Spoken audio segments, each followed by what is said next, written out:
Hello and welcome to Financial Aid Night. This was provided live for your school back in the fall, but there was some important information that we wanted to make sure we had.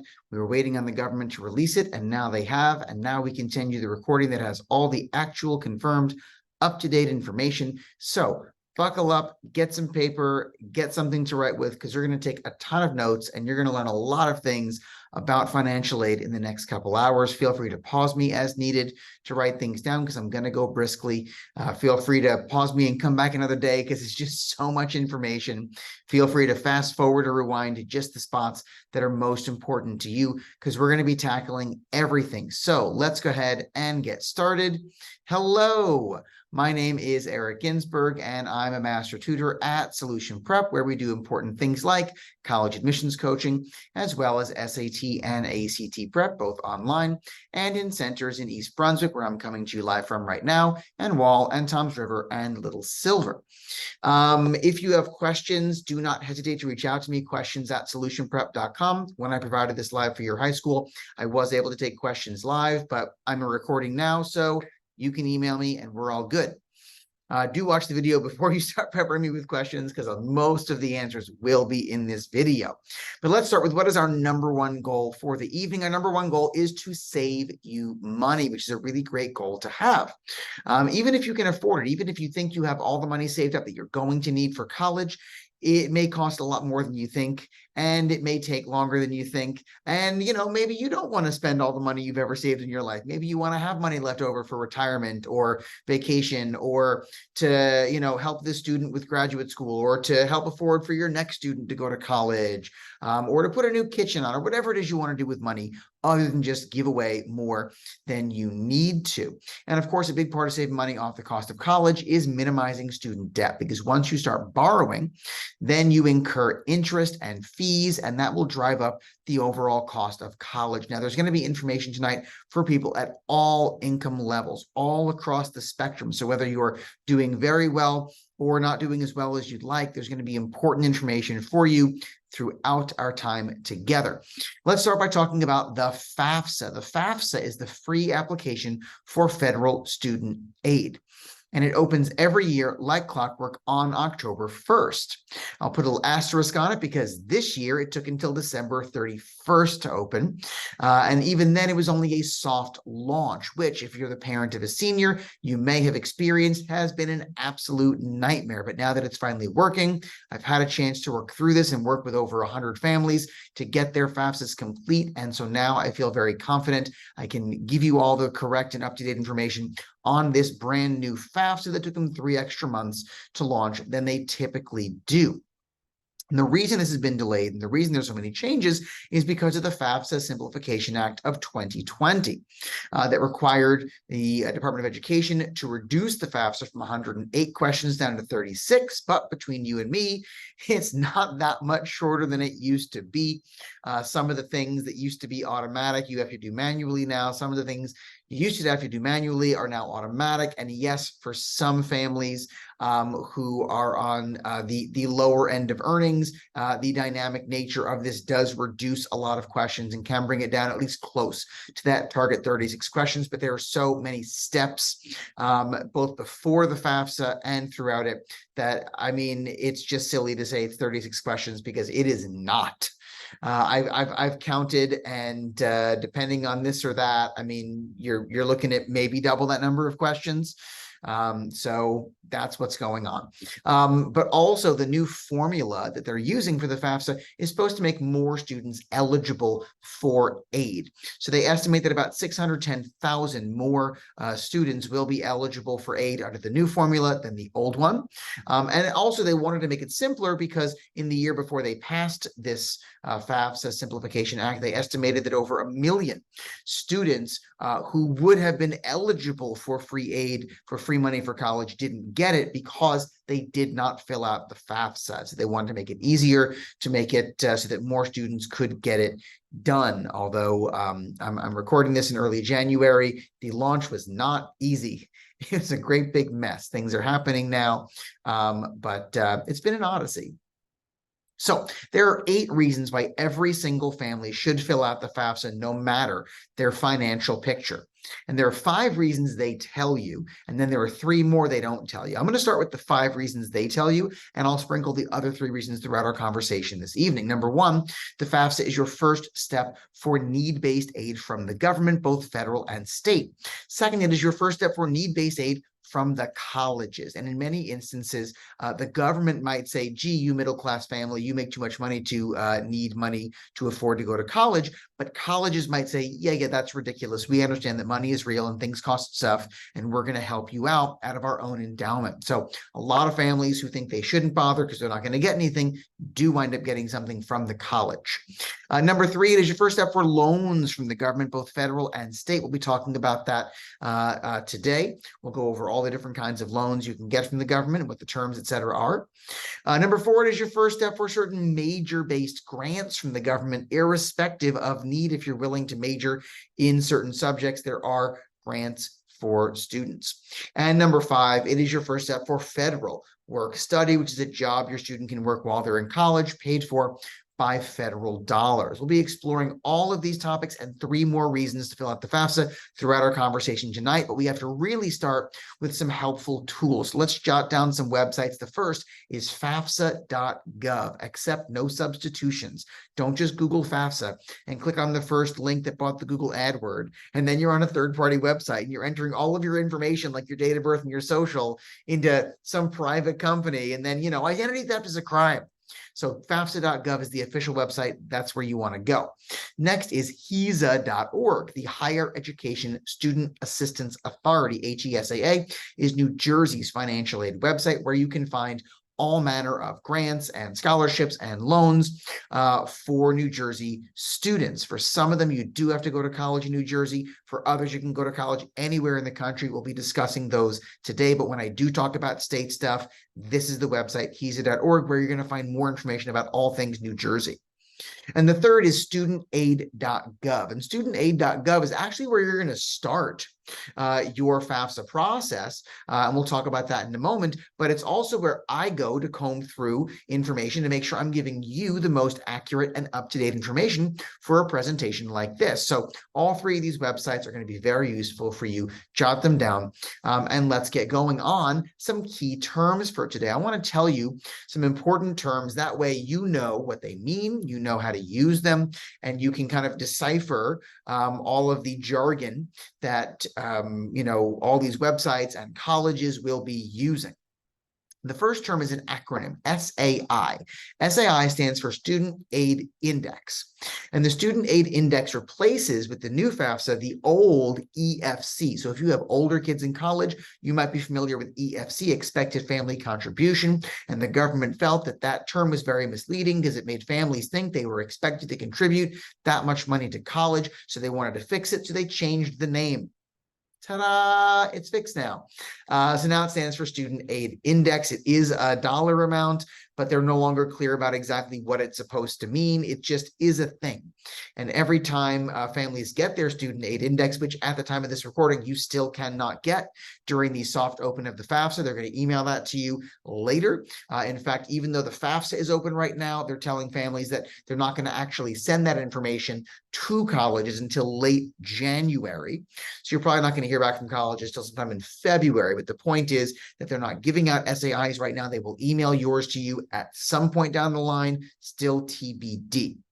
The next term is COA. COA is another acronym. It stands for Cost of Attendance. It is the most important term in figuring out paying for college because it's overall what college will cost. And the cost of attendance includes 2 big categories. There are the direct costs of going to college, which includes tuition, fees, room, and board that you pay directly to the college. Tuition, you're going to pay for classes. Fees, you're going to pay fees. 3 things in life are certain: death, taxes, and college fees.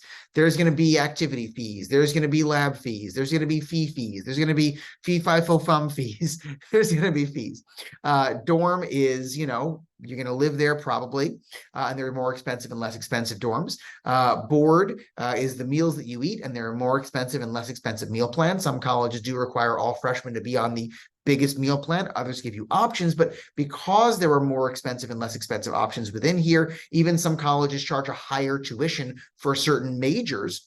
The official COA isn't necessarily what you're going to pay. It's an estimate, it's an average. Those are the direct costs you pay those bills directly to the college. There are also indirect costs of going to college that factor into your COA that you pay, but not necessarily to the college, like books, which they'd love for you to buy from them, but you can get them a lot cheaper elsewhere. Two, there's going to be some amount of student loan interest payment if you take out loans. We'll discuss that later on today. There are school supplies, right? You need a laptop, you need a poster board and paper clips and pens. There are living expenses. You know, your student's going to be in college. They're going to want to go to the movies sometime. They're going to want to buy a t-shirt from the bookstore. They hide the books in the basement. This is a gift shop. And also some amount of money for travel expenses. And of course, if your student is traveling to, let's say, Rutgers, it's going to be a lot cheaper than a student traveling to Rutgers from California. So how do they figure out all these things that may be higher or lower? They average them, but the cost of attendance is going up an average of 3 to 5% per year. So if you're looking at this year's COA for a college and you want to know what's it going to cost next year, you can estimate it by multiplying this year's number by 1.04. If it's 3 to 5% increase, that's a 4%, so an average increase. And you can do it again and again to get all 4 years for the next 4 years, and you can very easily find that a college that costs one thing now is going to wind up costing a lot more by the time your student is a senior. So do keep those things in mind. And of course, inflation does play a role in this because some of those costs are just the cost of living. And the cost of living at, let's say, a college like NYU, where you're in the heart of Manhattan, are going to be a lot higher than the cost of living if, let's say, your student is going to Bucknell in rural Pennsylvania, where there's not a whole lot to do. So not just what the college charges, but other things factor into what it will cost your student to attend college. The next term is need. Need is an equation. We're going to take the COA, what does it cost to attend college for a year? And we're going to subtract from it your SAI, your student aid index, and OFA. Oh, I snuck in an extra one, other financial assistance like scholarships. And they're going to subtract what it costs minus what they think you can afford, and the difference is your need. And if you have need, the goal is to get that need met with gift aid. Gift aid is a great term. It's the free money that you get to pay for college that you don't have to pay back. And the more need you have, the more likely you are to get gift aid, and the more of your need may be met with gift aid. Colleges will say, you know, X% of students receive aid. And what they don't tell you is that that includes loans, that includes a job. And, you know, those things are nice and all, but we want free money, don't we? So whenever a college tells me this percent of students are receiving aid, I will raise my hand and say, what percent receive gift aid? Because that's the number you care about. Now, I'm going to put a little asterisk here on need, because even though the government is going to run your equation one way, the college is going to run their own way. And the government's formula is right there on the internet. You could find it. It's a mess to work your way through. It's a big old spreadsheet, but you could do it.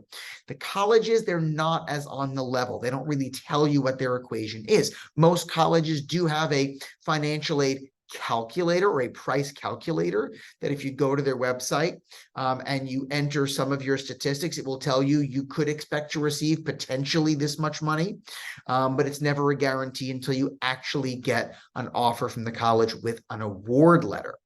So let's scoot these terms over. Well, let me give you another term. Next term is gap. So we're going to take the need that you have, right? What does it cost minus what you can afford? And I should mention, if what does it cost minus what you can afford, if you can afford more than the cost, your need is a negative number and you don't get any need met because you have no need. You don't get the gift aid for need-based aid. But we take the amount of need you have and we subtract from that the amount of need met with gift aid. And the difference between your need and your need met with gift aid, that's your gap. And if you have gap, that's where you get into things like loans to cover the gap, the difference between what you can afford to pay, what you're getting for free from other sources, other financial assistance, what you're getting for free from the school, and the bill left over, that's your gap. Then you get into loans. And if you don't want gap, you got options. Pick a cheaper school. That's one. You know, have more money. Would that it were so simple. Next term, FSA ID. FSA stands for Federal Student Aid, right? FAFSA is the free application for federal student aid. So your federal student aid ID is where you're going to start your project of filling out the FAFSA. You're going to go to studentaid.gov, and in the top right corner, you're going to click create account. You'll create one for the parent and one for the student, and then you're off and running to fill out the FAFSA, because that'll be the first step for both the parent part and the student part of the FAFSA. All right, so what's in your SAI? What counts, right? What are they going to consider? What are they going to evaluate? They're going to count the parents. And let's talk about who are the parents. The parents are changing for the 24-25 FAFSA. That's next year's school year that we're filling out right now. It's going to become, it has become, the household providing more than 50% of the student's financial support. It used to be the household where the student lived more than 50% of the time. And for most students, where they live is also where they're getting the majority of their financial support. But in those rare cases where a student has multiple parents in separate households, and they live with one, but the other one pays the majority of the bills over there between, alimony, child support, and just other contributions, it's going to become the parent providing the majority of the financial support. But we're not going to count both if they're in separate households. We're only going to count one household. So if you're in a situation where your student has two biological parents in separate households, only one of those households is the FAFSA household, irrespective of where the student lives, irrespective of who claims the child on their taxes. So, a lot of times when people split up, they agree, like, you'll claim this one, I'll claim that one, or you'll claim these years and I'll claim those years, or you'll pay the bills, so then I'll claim the kids. It's just about who provides more than half of the financial support.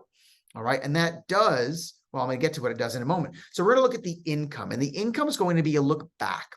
So for the 24-25 FAFSA, which opened December 31st, kind of in 2023, it's going to be a look back at your 2022 taxes, because you have not yet filed your 2023 taxes. At the time of recording, we're only a few days into the year. But it's going to include all parents in the household, even step parents. All right. So if the student has one biological parent and that's it, that's the household. If the student has one biological parent who is married to a non-biological step parent, both parents. If the student has two biological parents in the same household, both parents. Okay. And some step parents say, well, it's not my student. Why should my stuff be considered? Because you're on the same taxes, you're in the same household. That's how it works. If students have two biological parents who file their taxes separately, but with the same address, you will both need an ID. If the student has two biological parents who are not married to each other, but are still in the same physical address, same household, you will both need a federal student aid ID. If the student has one parent or has two parents who file jointly, only one parent will need that federal student aid ID. Like I said, it's going to be a look back at last year. No matter when you file the 24-25 FAFSA, it will always be based on your 22 taxes. And we'll talk later about what if my 22 taxes don't reflect my reality now that it's the year 2024. I've got a different situation. We'll talk about that. That's normal. You still have to fill things out. A lot of parents ask me, like, we filed taxes together in 22. We've since separated or divorced. So now my reality is different. Or I got a big windfall payment in 22 I didn't get since then. We'll talk about that. For now, let's just run through this. Let me get to that in a bit. All right, so assets, the assets of the parents. And again, all the parents on the FAFSA, whichever parents those are. It's going to be a snapshot of the date you file the FAFSA with no look back. All right, no look back. So they're going to look at things like cash on hand and in the bank. How much money you have liquid, checking account, savings account, money hidden under the mattress. How would they know you have money hidden under the mattress? Well, they wouldn't, but it's a felony to lie to them. So let's not commit a felony, okay? They're going to ask about any properties you own, not counting the home where you live. So if you own investment properties, rental properties, vacation properties, commercial properties, your equity in that. So the assets minus the liabilities. Any businesses or farm values. This is a change from previous years where it only asked businesses with 100 or more employees. Now it's any business. Again, assets minus liabilities. And, I'm sitting here at one of our solution prep centers, and, I have tables, I have a whiteboard, I have a projector, but, what's that really worth? You don't need to get that granular, but if you have money in the bank, count the money in the bank. They used to not count family farms. Now they count any farm, not just investment farms.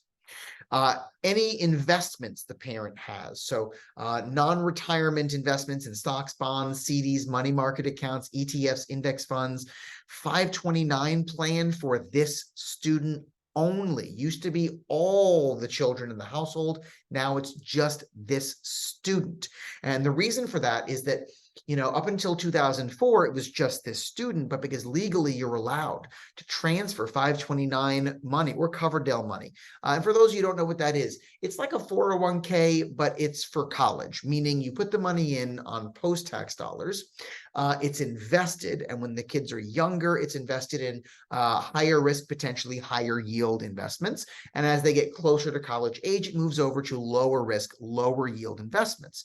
And I can tell you, as the parent of now an adult, but somebody who was in college during the pandemic when the market dropped way down to, I think, 18,500 was where it hit a bottom then.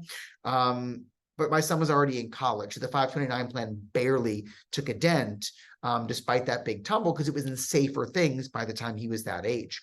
And then as long as you spend the money on your student's education, you can use it on, private K-12 school, you can spend it on college, and other educational purposes directly through one of those recognized institutions. The money that comes out of the account, you don't pay any capital gains tax on. So that's the benefit of a 529 plan or a Coverdell. If you don't have one yet and your student's in 12th grade, a little late. It's kind of like starting an IRA when you're 64 years old. Not going to help that much. But if you have younger kids, they definitely can help. That said, they used to only count the one student, but because you're legally allowed to transfer the money from sibling to sibling, what people, without paying the capital gains tax, without paying any kind of penalties, what parents were doing was they were sliding the money to their younger kids and then not reporting it as an investment on their FAFSA. And the government said, no. We want to see all the kids. It's your investment, even though it's FBO for the benefit of your student, it's your investment. We want to see the whole thing. And so that's what it was. And then they would assess them on their savings for all of their kids for college. And effective now with the 24-25 FAFSA, they are back to only requesting this student. So, hey, if you got younger kids, maybe you like them more. Maybe slide the money over to your younger kids. And then you don't have to declare it on your FAFSA for this kid. Just a thought, tips for people at every income level, every financial level. All right. But those are the investments that do count. Child support is moving from income to an asset. So it's going to ask how much child support you received in 22. So not receiving right now, but received in the same tax years that look back, not how much you were owed, how much you received. So if somebody caught up a lot, or if somebody still owes you a lot in arrears, only what you received in 2022 for the 24-25 FAFSA is what they're looking for here. All right. Was a thought I had just now about, so child support they used to ask how much did you pay in child support. They no longer ask that. So for the FAFSA filing household, if that's the parent providing more than half of the financial support who is doing so through means of child support, you can't deduct that anymore. So that has changed. They're also going to ask about students. Again, they're going to ask about the student's income. It's to look back at 22 for the 24-25 FAFSA. And they're going to ask about the student's assets. And again, the student's assets, cash on hand in the bank, that includes custodial accounts. That's their money. You may just be the custodian of it. It includes properties. I don't think your students own any properties. Any business or farm value your student may have. I got a student who's, buying and selling sneakers online. Is he supposed to report the value of a stack of sneaker boxes in his room? I don't know, man. Officially, yes. Unofficially, leave us alone. Any investments they have, that includes custodial investments. So an UTMA account, UTMA, UGMA, UNIF, those are custodial accounts, but they're investments. They belong to the student. We're not going to count any 529 plans here, and this is a change from previous years. We used to have to report like a grandparent 529 plan or a 529 plan held by anybody outside the household, but we're not counting that stuff anymore as an asset. But what will happen is in years when your student is getting the benefits of a grandparent 529 plan, like somebody outside the household is paying their college bill for them out of a 529 set up for them, it will count as income for the student for that year. But think about it, because the FAFSA is a look back, right? For the 24-25 school year, it's the 22 earnings, which means once you hit January 1st of sophomore year of college, assuming your student goes to college for 4 years and finishes on time, then any income they receive will not be any of the income years for their junior or senior year FAFSA. So if you have anybody outside the household who has a 529 plan for your kid, make sure they don't use that money to pay your student's bill until January 1st of sophomore year or later, and then none of it will count as assets under the new formula, and none of it will count as income under the new formula. We're also going to count any child support received directly by the student. So if anybody's paying child support where the student gets the benefit straight to them, we'd count the total amount that they received last year. Okay, so that is how this is supposed to go. Now, I will tell you, for parents, they're going to only assess approximately 6% of your assets. And, you know, it's a very complicated formula. It's a graduated scale like taxes, and then they do a 12% and they do a 47% of that. Let's just round it off and call it half of 12 is 6. About 6% of your assets are going to be assessed. Whereas for your student, about 20% of their assets are going to be assessed. So they're assessed at a much higher rate because, you know, it's their education and they don't have a household to provide for like you do. Likewise, for the parents' income, there are all these allowances based on how many kids you have, the size of your household, you know, the age of the oldest parent in regards to retirement, how close you are. Whereas for the student, there's only a 2 to 3% allowance for living in the state of New Jersey. It's 3% off the first $15,000, 2% after that. And then other than that, 50% of their income is assessed as what they can afford, adjusted. All this stuff is going to be adjusted, but adjusted income assessed at what they can afford to contribute toward their own college education. All right.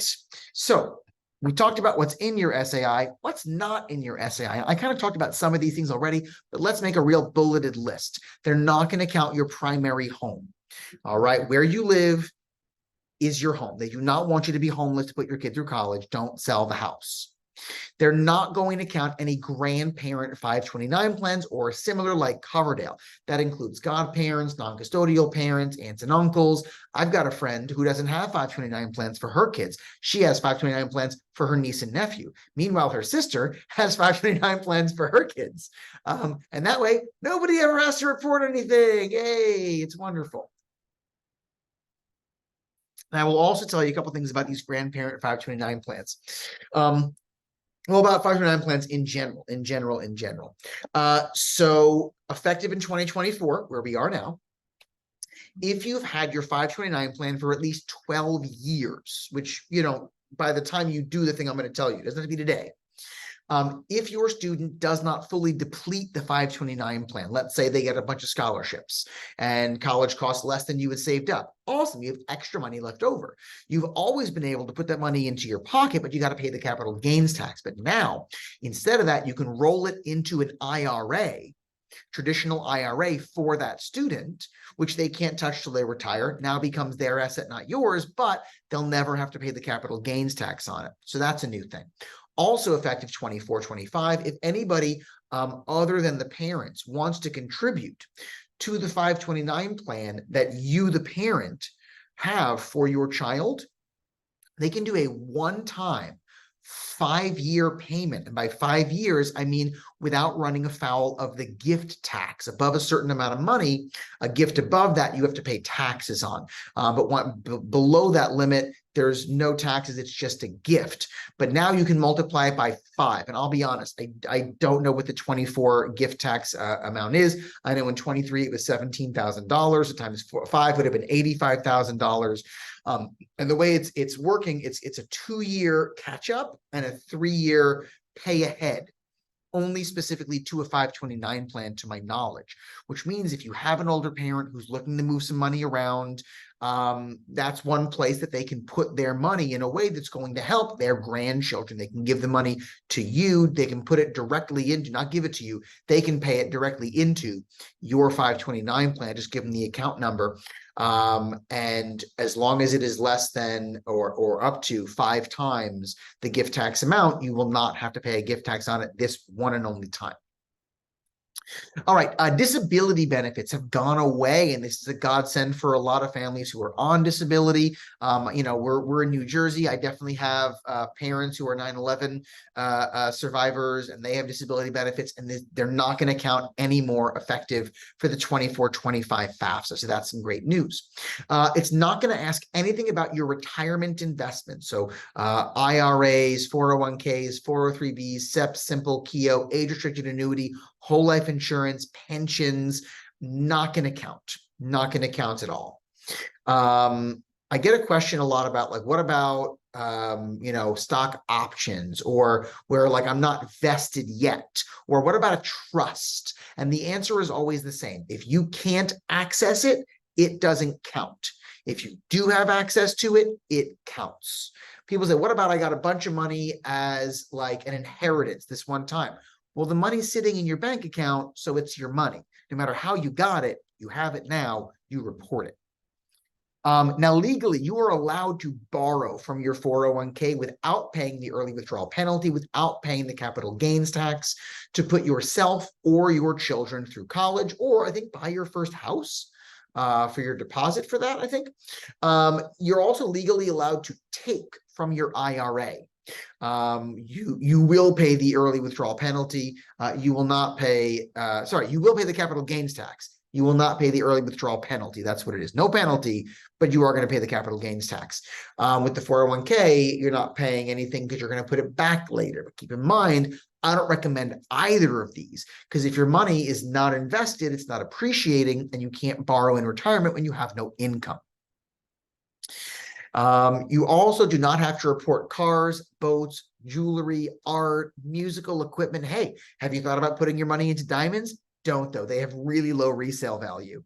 Gold bars, maybe. I don't know, melt it down. But there are some clever places to put your money, like investing in art. Go to the Getty Center in Los Angeles, and they will tell you how much money they started with and what their art collection is now worth. And they often sell a big piece to make money to then buy a bunch of new pieces, which, they've got billions and billions of dollars now. So these things are not going to count. And if you are a maximum Pell Grant recipient, automatically, based on your income being below a certain threshold that I will show you in a little bit, none of your assets will count. I did have a parent this year who, because he's on Medicaid, they did not ask for any of his assets. So there's a whole page full of questions. Did you get, WIC, TANF, SNAP? Did you get, government housing, subsidized voucher, et cetera? Did you get the earned income credit? If you check any of those boxes, none of your assets are going to be considered at all. And that is how they make the FAFSA shorter for families who have lesser means. So let's get to my favorite part of our conversation. Let's talk about free money. Whee! It's fun. Okay. So free money comes from a lot of different sources. We're going to spend the bulk of our time today talking about free money. And we'll start with free government money, which is money you can get from the government to pay your bill, where they just pay the bill for you even. And the first I just mentioned a moment ago is the Pell Grant, the federal Pell Grant program. is this year for the 23-24 school year that we're in right now, maximum $7,395. It goes up every May or June. Congress increases it. For a lot of years, it went up by $100. Then it was $150. For the last 2 years, it has gone up by $400 a year, but we have a different Congress now than the one we had then, and Congress does make this choice, and different administrations have different priorities, so we'll see what happens. But every year when they raise it by $100 to $400, they hold a big press conference and pat themselves in the back and they say, today we made college more affordable for Americans. But remember, if the cost of college is going up 3 to 5%, that could be thousands and thousands of dollars. So, an extra 100 or 400 bucks, it's actually not keeping up with the inflation. So they're not making college more affordable. In fact, by not keeping up, they're making it less affordable. Now, the president has proposed, and it's been seconded by some of his allies on Capitol Hill, the idea of doubling the Pell Grant and then tying it to inflation. But again, we have a different Congress now, and it couldn't get done in the last Congress, so I highly doubt it's going to get done anytime soon, if it ever gets done. But that's where we are. Now, this is fully funded, meaning whenever you fill out the FAFSA, from when it opens now until it closes in September of next school year, don't wait till then. Get it done sooner. Every dollar you qualify for, you will get. Okay, so it does not run out. The federal government never runs out of money. They just stick it on our tab. Now, who gets the money? I'm going to show you a very ugly table, but only one box is the one that matters for you. So first, think in your head, let's answer this question. Are you a single parent household or a two-parent household? Okay, you have that answer, so now you'll know your column. Next, how many members are in your family, not just claimed on your taxes, but who rely on you for more than half of their financial support in the 24-25 school year coming up? All right, you got your household size, you got your number of parents in the household. Find your box. Okay, you found your box? All right, let me explain to you what this range in your box means. First of all, it is tied to the poverty line, and the poverty line goes from March 1st of last year to March 1st of this year. So in March, this will change. And the question is, will the Pell Grant be based on the new one for the next year or the old one for the last year? And I don't know, because this is the first time the Pell Grant is tied to the poverty line. So it's messing up the calendar a little bit. But I did this for this year. So for the March of 23 through March of 24, for the 48 contiguous United States, I took that poverty line based on the parent size and the house family size, and I multiplied by the percents you see in the very bottom row. So go back to your cell. If your number is below, your adjusted gross income is below the bottom number, you will qualify for the maximum Pell Grant. If your adjusted gross income is above the top number, the Pell Grant will not be available to you. If your adjusted gross income is in between those two numbers in your box, the Pell Grant will taper off. See, the higher your adjusted gross income, the higher your SAI, Student Aid Index, the fewer of those Pell Grant dollars you will be eligible for. Okay, so that's how the Pell Grant is going to work now. It's not just your SAI, used to be EFC, but it's going to be straight off of your adjusted gross income. Other sources of money are going to be based on SAI and things like your assets, etc. Pell Grant, just income now. All right, you can get an estimate right now of how much you might get under the current Pell Grant value, which will change, under the current poverty line, which will change. If you go to studentaid.gov/aid estimator, look in the bottom left corner of your screen, there it is, and you put in stuff like your income and maybe some assets, it'll tell you how much Pell Grant you're going to be eligible for. The next federal pile of money is the FSEOG, the Federal Supplemental Education Opportunity Grant. It's a mouthful. It is federal dollars, but it's given to the colleges in a great big heap based on a number of factors, including their student body size and past year's need and socioeconomics. And then the college will decide who is going to get between $100,000 and $4,000. Now, the way it works is this is first come, first served money. So when it's gone, but they have to prioritize Pell Grant recipients. And based on the new formula, they estimate that, again, over 610,000 more students will be eligible for the Pell Grant. Maybe that's you. But when you submit your FAFSA, it's going to give you a date and time stamp, and that's going to save your spot in line, in one of two lines, for each college you've listed on your FAFSA. And you can list up to 20 colleges on your FAFSA. It used to be 10, now it's 20. So that should get to every college on your list. If your students applied to more than 20 colleges, I don't know why. That is a little crazy. So when you file your FAFSA and you add the colleges, and it saves your spot in either the Pell Grant recipient line or the non-Pell Grant recipient line. And whatever day the college decides is the day they're going to start looking for who needs the financial aid. They're going to look at the first student on the Pell Grant recipient line who completed their FAFSA and assess, okay, so you got some Pell Grant money, but do you still have need? And if so, how much? And they're going to help up to $4,000. Then they go to the next student who received the Pell Grant and filed their FAFSA after that. And they do the same thing again and again until either they run out of money. And then, sorry, everybody behind you in the Pell Grant line, though you got the Pell Grant, we're out of FSEOG money now. And then, sorry, everybody who did not receive the Pell Grant, you're definitely not getting the FSEOG, or until they finish the Pell Grant line. Then they go to the beginning of the non-Pell Grant line, and they look at the first student who submitted their FAFSA but did not get the Pell Grant, and they assess, well, you didn't get the Pell Grant, but do you have need? If so, how much of that can we meet? Up to $4,000. Now, some schools have priority deadlines for applications, which says if you apply by November 1st or December 1st or whatever the day is, we will consider you for admissions and for scholarships and need-based aid. If you apply after that date, we will only consider you for admissions, but not for financial aid and scholarships, which means if your student applies by that priority deadline that some but not all colleges have, it increases your chance of being on one of the lines, because everybody else just gets thrown off the line. They didn't apply by that priority deadline. Then there is the TAG. The TAG is the Tuition Aid Grant. And this is New Jersey money for New Jersey students going to college in New Jersey. And you can get up to $14,404 this year. Next year's numbers will come out in May or June, but it does go up by a weirdo number every year. So how many dollars could your student get this year is a good idea of approximately what they could get next year. For county colleges, the max is $3,098. You know why? Because they have a lower COA, right? So there's less money that might be needed.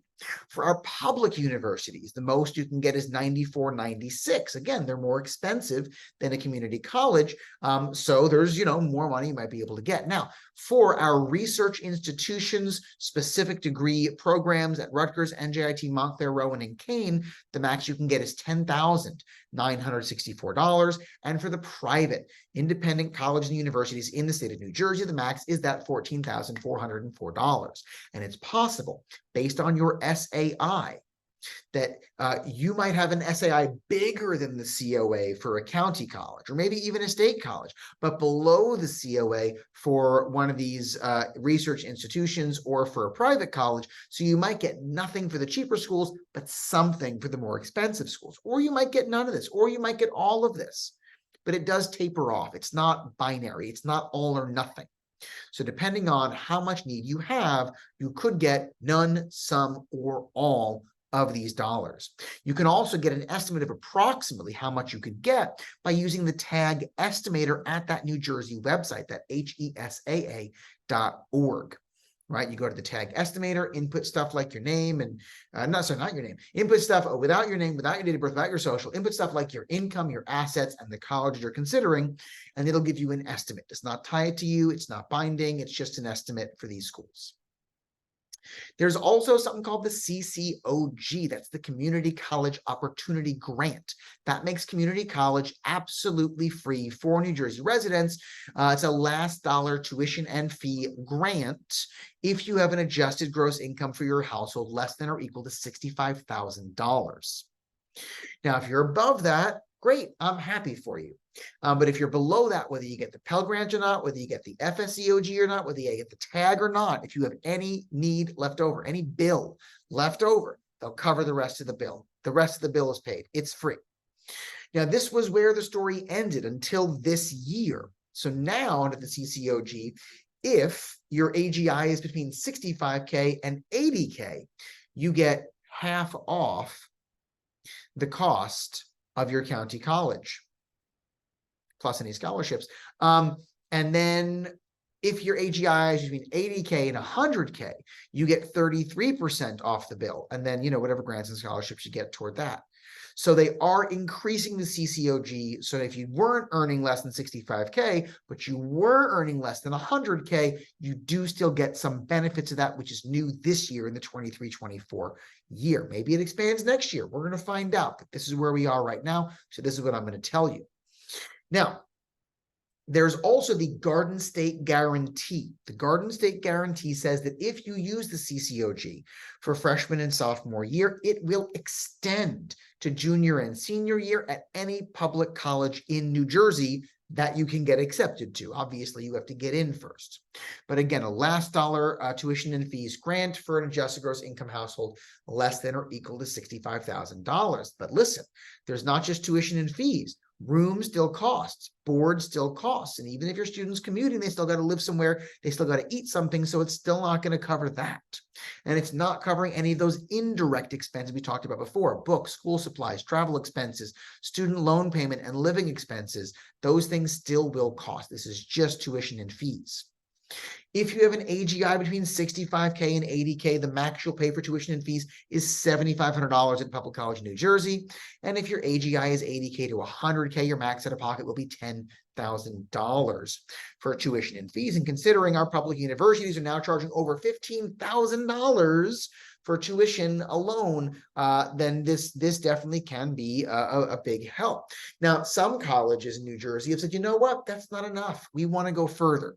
So Stockton has the Stockton Guarantee, where they will give you the CCOG, the Garden State Guarantee equivalent, to go to their college freshman and sophomore year, and then the Garden State Guarantee will click in for junior and senior. You don't have to start at a county college. You can start there. Rutgers has issued the Scarlet Guarantee. Not only is it good for all 4 years, no stopping at a county college first, but for Rutgers, if your AGI is 65K to 80K, your max out of pocket is going to be $3,500.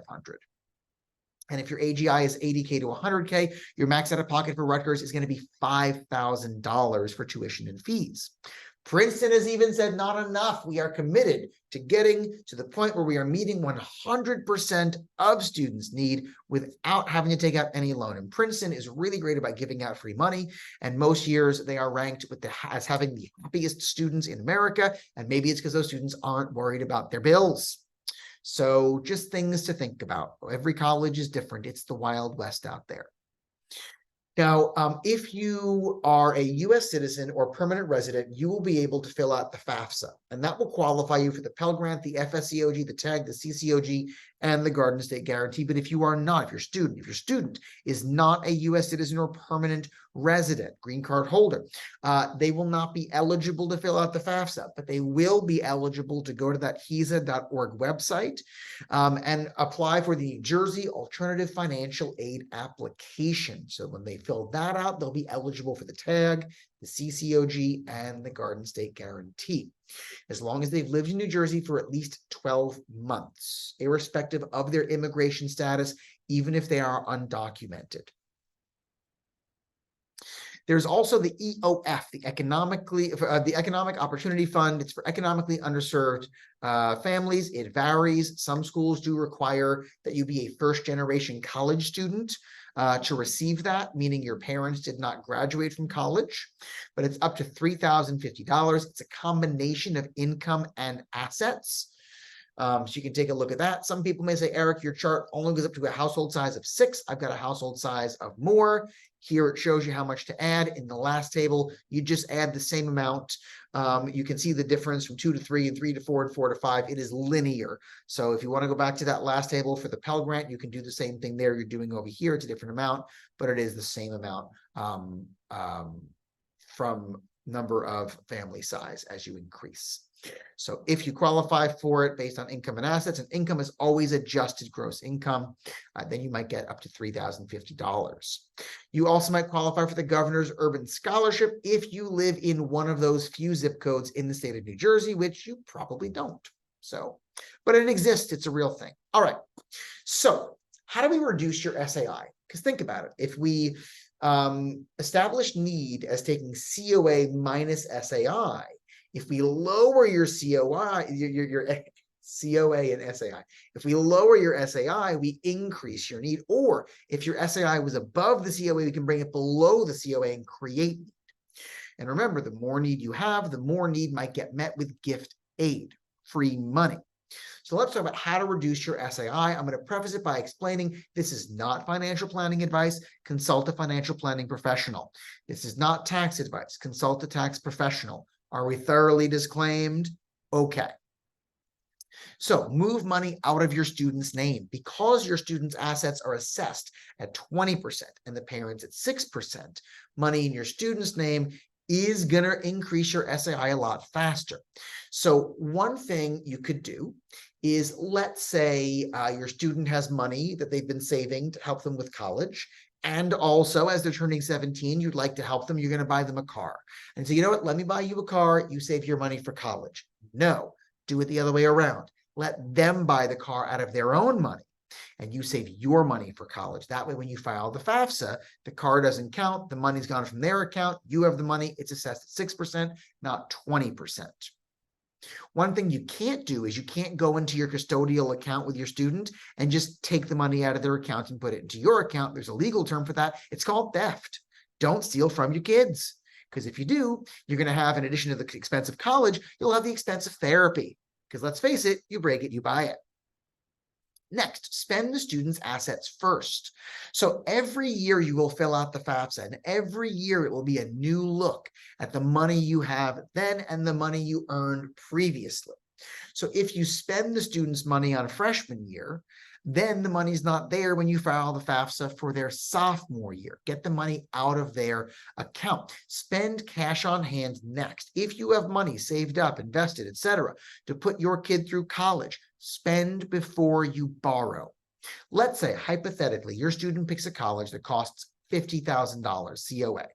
And let's say, hypothetically, you have dutifully saved, invested, it's appreciated since the time they were little, and now you have $100,000.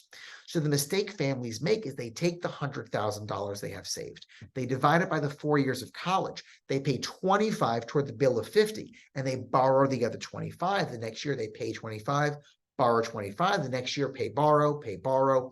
And that's a mistake for two reasons. One, the sooner you borrow, the sooner you're incurring fees and interest, which do drive up the overall cost of college. You want to borrow as little as you can afford to and as late in the game as you can afford to. And second is that every year you're not spending down the assets that you have. Every time you fill out the FAFSA, you're still saying, yep, I still have all this money. And then they're still saying, okay, well, then you still don't need our help. So we're still not going to give you any, or we're still going to give you less. But if you spend 50 the first year, spend 50 the next year, now your savings gone.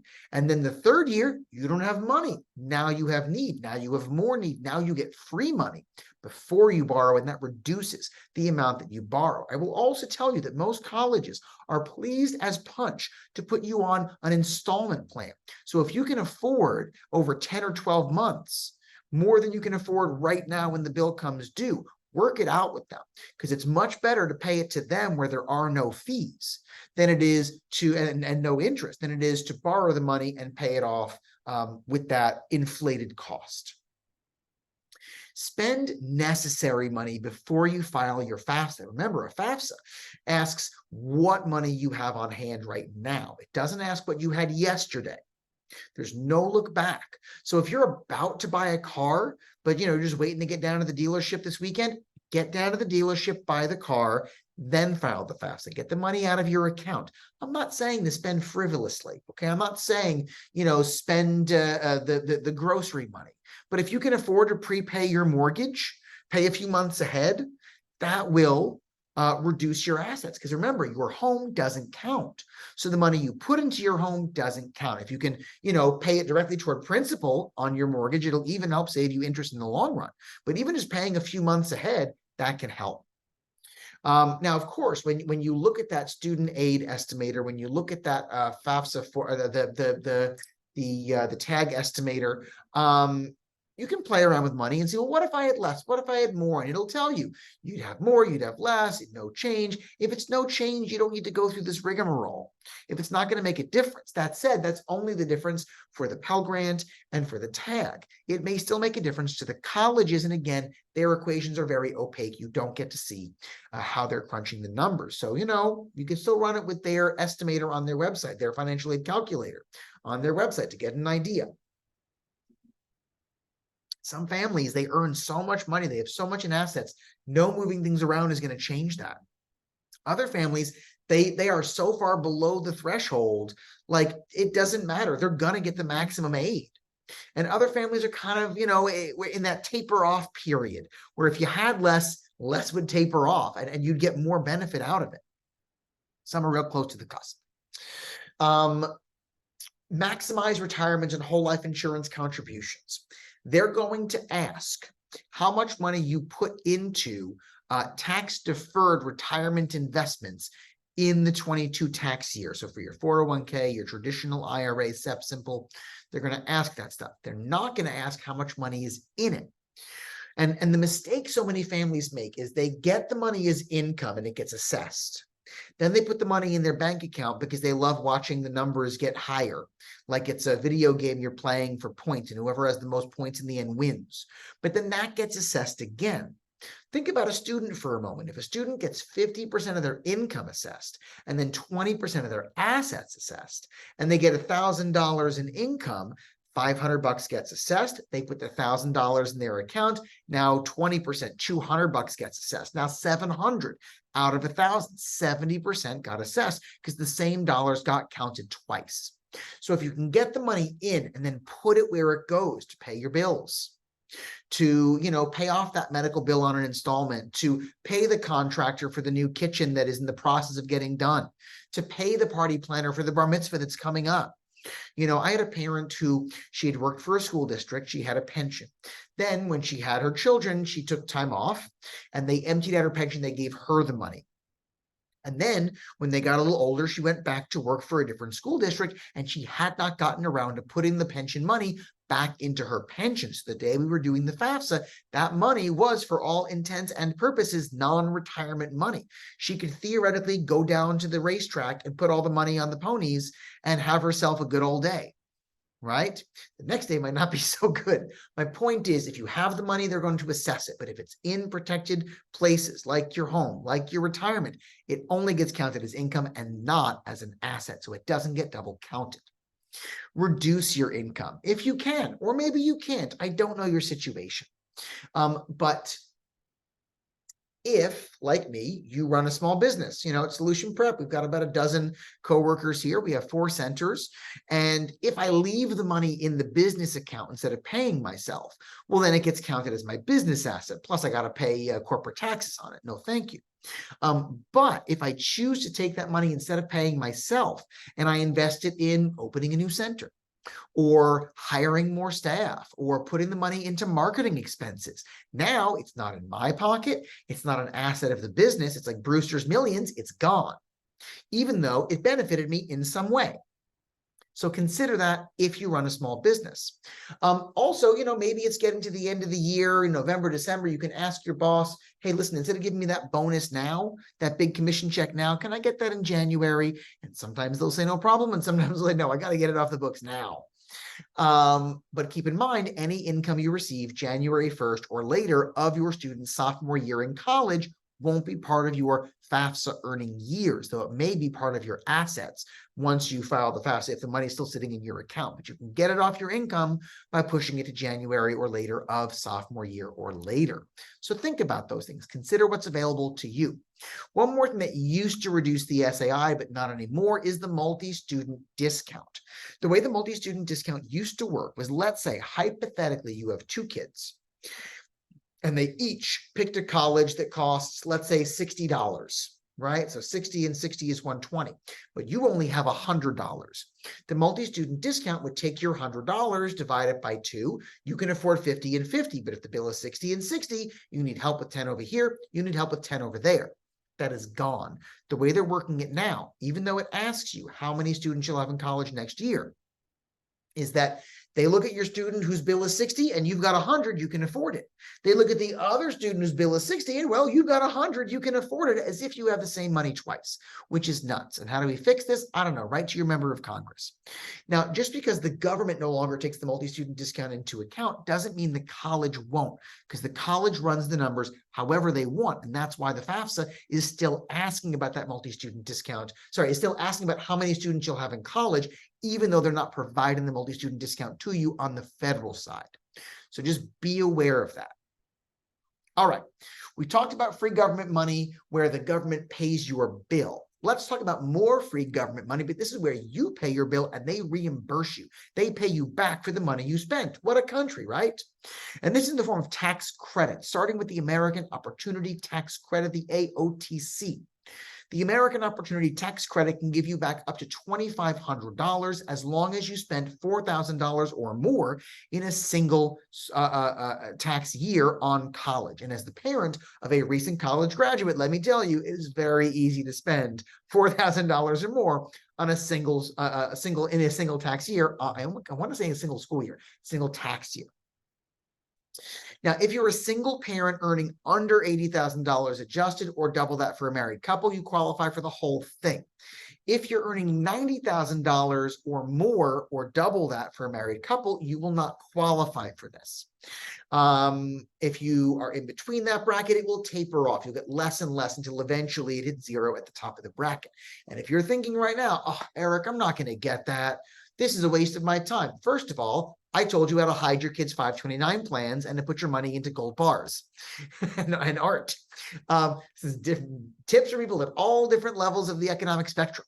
But second of all is that, I hope you never qualify for this. I hope you always make so much money that you never qualify for this tax credit. But life happens. We lived through a pandemic. A lot of families who weren't going to qualify suddenly did because they were out of work. You might want to retire at some point. You might want to take time off of work to care for an aging loved one, right? And you might, life happens. So if you're ever earning less, I want you to know tax credits exist. This is one of them. I'll get you another one in a minute. Now, this is for all 4 years, and that can save you $10,000 per student. So if you have twins or multiple kids in different grades in college during the same year, you can get this per student. Ding, ding, ding, ding, ding.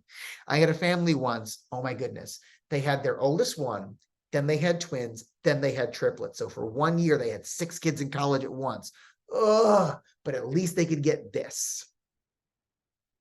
Now, the first 1,000 of that 2,500 is free money. The next 1,500 is a reduction of your tax bill. So if you only owed or paid $500, you get the 1,000 free and your $500. But if you owed or paid $1,500 or more, you get the free 1,000 and the full other 15 for a total of $2,500. Now, there's also the Lifetime Learning Credit, the LLC, is a $2,000 tax credit. The way it works is it is 20% back up to your first $10,000 spent. So if you spend $5,000, 20% of that is only $1,000. If you spend $10,000 or more, then you can get the full $2,000 back. The income thresholds are the same, which is great because they used to be a lot lower, but now more families qualify for this. And this is per year per family. So if you do have multiple kids in college in the same year, you can get the American Opportunity Tax Credit on one and the LLC on the older one. But you can't get both of these for the same student in the same year. And if you have twins and you are getting the AOTC for both students every year, once they've aged out of that for 4 years, now you're in year 5, you're onto the LLC. It's a lower amount. So you always take this next. You always do the AOTC first. Sorry, you're only going to get the LLC once per household. But what's interesting is that the LLC can be used, lifetime learning can be used for graduate school for your students, med school, law school. But I said before that The FAFSA doesn't care who claims the student on their taxes. Tax credits do. So whichever parent is claiming the student on their taxes, or if the student is filing their own taxes, claiming themselves, then they get these tax credits. And I can tell you, when my wife was going through graduate school, we got the lifetime learning credit. You know, we're teachers, so we're under the threshold as a married couple. We get paid like teachers. So yeah, we qualify for it. And you know what? It really helped in those years to, you know, offset the cost of her going to grad school. Ooh. So this could be an extra $2,000 off your undergraduate studies. And I know what you're thinking. You're thinking, Eric, you told me that it's 4 years of American Opportunity Tax Credit. So how could this be an extra $2,000? That'd be 5 years. And isn't college 4 years?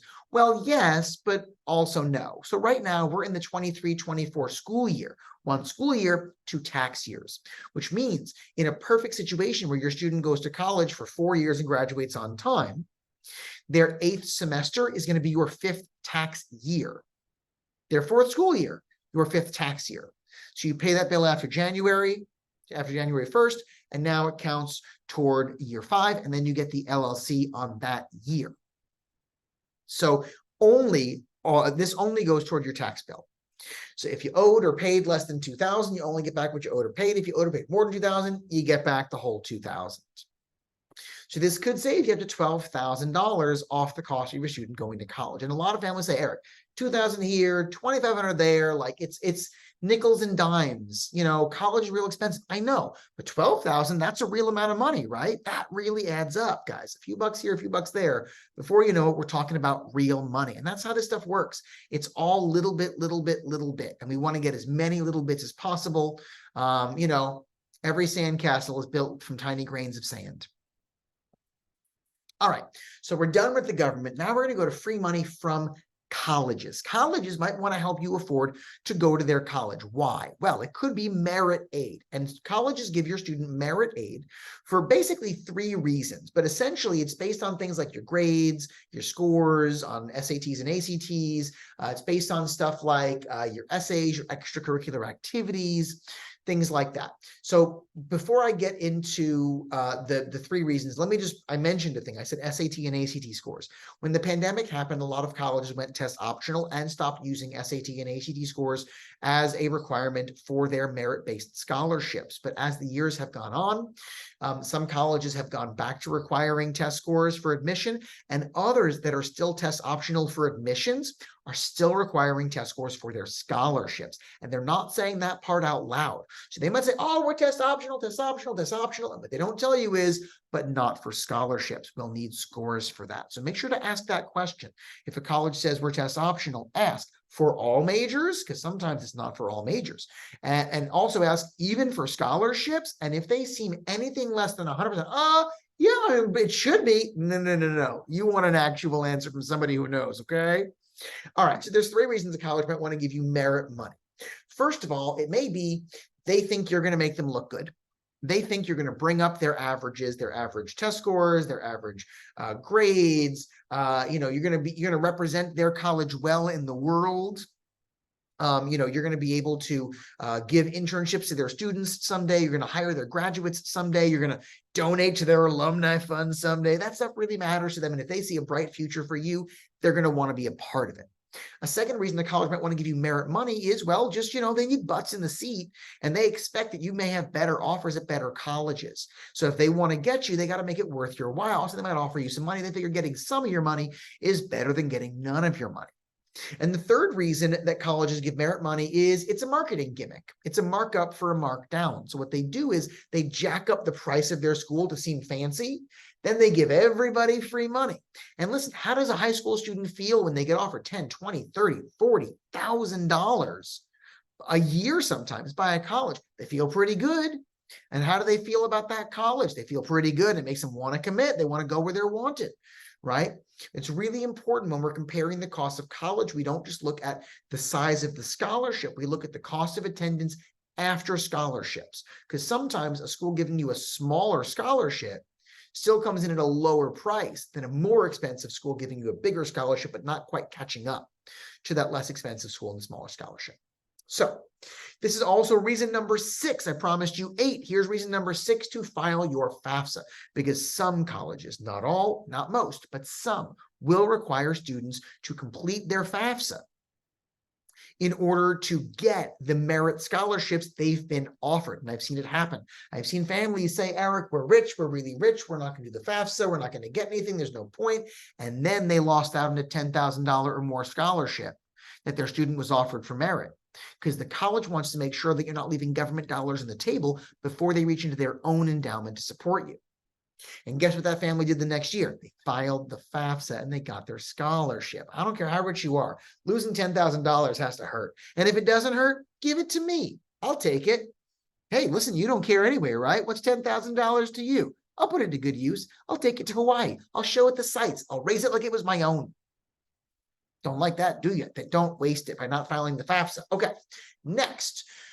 Sometimes colleges will give you need-based aid. Now, some colleges are committed to meeting 100% of students' need. Some colleges are even committed to meeting 100% of students' need without having to take out loans. All right. Some colleges are committed to meeting 100% of students' need without taking out loans if your income is below a certain number. Okay, fair, I guess. Other colleges are not committed to meeting your need. They're committed to meeting a certain percent of your need. They meet what they can. And after that, it's up to you to figure out how to finance this world-class education, is what the dean of admissions at Georgia Tech said a few years ago. I'll never forget it. So some colleges are just pleased as punch to receive the FAFSA. It's all they need. They got it. They're good. Goodbye. Other colleges say, yes, thank you for the FAFSA, but we also have our own financial aid application we need you to go in and fill out. And then other colleges say, thanks for the FAFSA, we want more, but we didn't bother making our own. We use the CSS profile. The CSS profile of the College Scholarship Service is like the FAFSA on steroids. So it asks you a lot of the same questions and more. And if you Google CSS profile schools, you will find this great big list of schools. Get a screen cap of that. That's a joke. Google it. You're going to find this page is going to be the first link. And this is the list of all the schools that use the CSS profile for something. And what you want to do is you want to click where it says domestic students. And you want to say yes, because if you look, some schools like Alabama A&M says, no, we don't need that for domestic students. But other schools like Amherst College says, yes, we need this for domestic students, right? So University of Rochester, they want it for domestic students. Rochester Institute of Technology, they only want it for international students. So read carefully and don't waste your time if you don't have colleges on the list. Only about 155 colleges, some public, some private, ask for this of our domestic students. And if you have no colleges on this list, you will not have to do this. But if you do have colleges on the list, you should do this if you're applying for need-based aid. If you will need free money from somewhere to afford to put your kid through college. If you're going to take out $1 in loans, you'd rather get it free, you fill this out. Now, look in the top left corner of your screen, you're going to see College Board. College Board is a private nonprofit corporation headquartered in New York that has a number of products you may be familiar with, like the SAT, the PSAT, the AP exams. And the CSS profile is one of their products. They have other products too, like the GRE. There's more, not the point. But your student already has a College Board account at collegeboard.org from when they took their PSAT, even if they didn't take the SAT or take any AP exams. So you're going to use your student's username and password at collegeboard.org to fill out their CSS profile. It will give you the option to create a separate account for the parent if you really don't want your kids to have access to this stuff, but it's going to be a lot easier to just do it through your student's existing account. Let's discuss the ways in which the FAFSA and the CSS profile are a little different. The FAFSA lets you transfer your taxes, and on the new FAFSA, it doesn't even ask, it just does it. If you created your FSA ID far enough in advance. So as I've been helping, again, over 100 families file their FAFSA in the last week alone. The families who had an FSA ID from, they have older kids in college, they've done this before, or maybe they've been to college or paid off a student loan more recently. So they have their FSA ID. It used to ask, do you want to merge your taxes? Now it just brings in the taxes, lickety split, easy. That reduces the number of questions on the FAFSA. But a lot of families where I've been working with them, we do the FSA ID first. And then it's like, warning, don't proceed. We recommend you wait a few weeks and come back, and then we can transfer your taxes. And I always just go to the next page and we just enter the stuff from their taxes because I know what line everything comes from. They don't put what line everything comes from anymore. They used to. Now they don't. So it's kind of a pain in the butt. They've made it harder. If your FSA ID is new, I can get it done. You might want to wait a few weeks so your taxes will transfer. If you're in a rush, slog through it. Do some Googling. The CSS profile will not let you enter your taxes automatically. You have to manually enter your taxes. The same way the FAFSA makes you if your FSA ID is brand new. You cannot merge because they're not the government. They don't have access to the IRS information. The FAFSA only asks about last year's income that look back. The CSS profile will ask what'd you earn in 22, what'd you earn in 23, and now that that's over, you could tell them. And you expect any big changes in 24. Like, if you know you're getting promoted, if you've already got your raise in like December, so now you're going to make more money this year than last year. If you know you're getting downsized, you're going to retire, whatever. If you expect big changes, you tell them. The FAFSA asks nothing about your primary home. The CSS profile does ask what you purchased it for, what's the value of it today, what do you still owe on your mortgage, what's your monthly mortgage payment, mortgage principal and interest, not counting taxes and insurance, not the whole pity payment. Now don't get discouraged. A lot of us in New Jersey, if we own a home, that's where most of our wealth is tied up, and property values go up and suddenly you're rich, or so they tell you. Don't get discouraged. Just because the CSS profile asks this question does not necessarily mean that the college is going to use that information in their equation, which again, they do not publish their equations for the most part. You just got to answer the questions and keep moving forward and cross your fingers and hope. Likewise, the FAFSA does not ask anything about how much money you have saved in your retirement investments. The CSS profile does. For your 401k, for your 403b, for your IRA, SEP, Simple, KEO, age-restricted annuity, whole life insurance, pension value as of today. Doesn't mean the college is going to use it, but the CSS profile is going to ask it. The FAFSA only asks about the one household, the household where the student gets more than 50% of their financial support. Some colleges want the non-custodial parent profile as well. So if your student has two biological parents in separate households, let's take a look at that list. We can see Amherst College says, yes, we want to know about that other parent not in this household. Arizona State says, no, we don't really care about that other parent not in this household. So sometimes, same as the FAFSA, other times your student's other parent may have to go in and fill out their stuff too. And the way it works is it's going to ask you, does your student have parents in other households? If so, give us a name, give us an email address, we'll deal with them. You do your part, they'll get an email. They'll have to create their own account. They're going to use your student's College Board financial aid ID.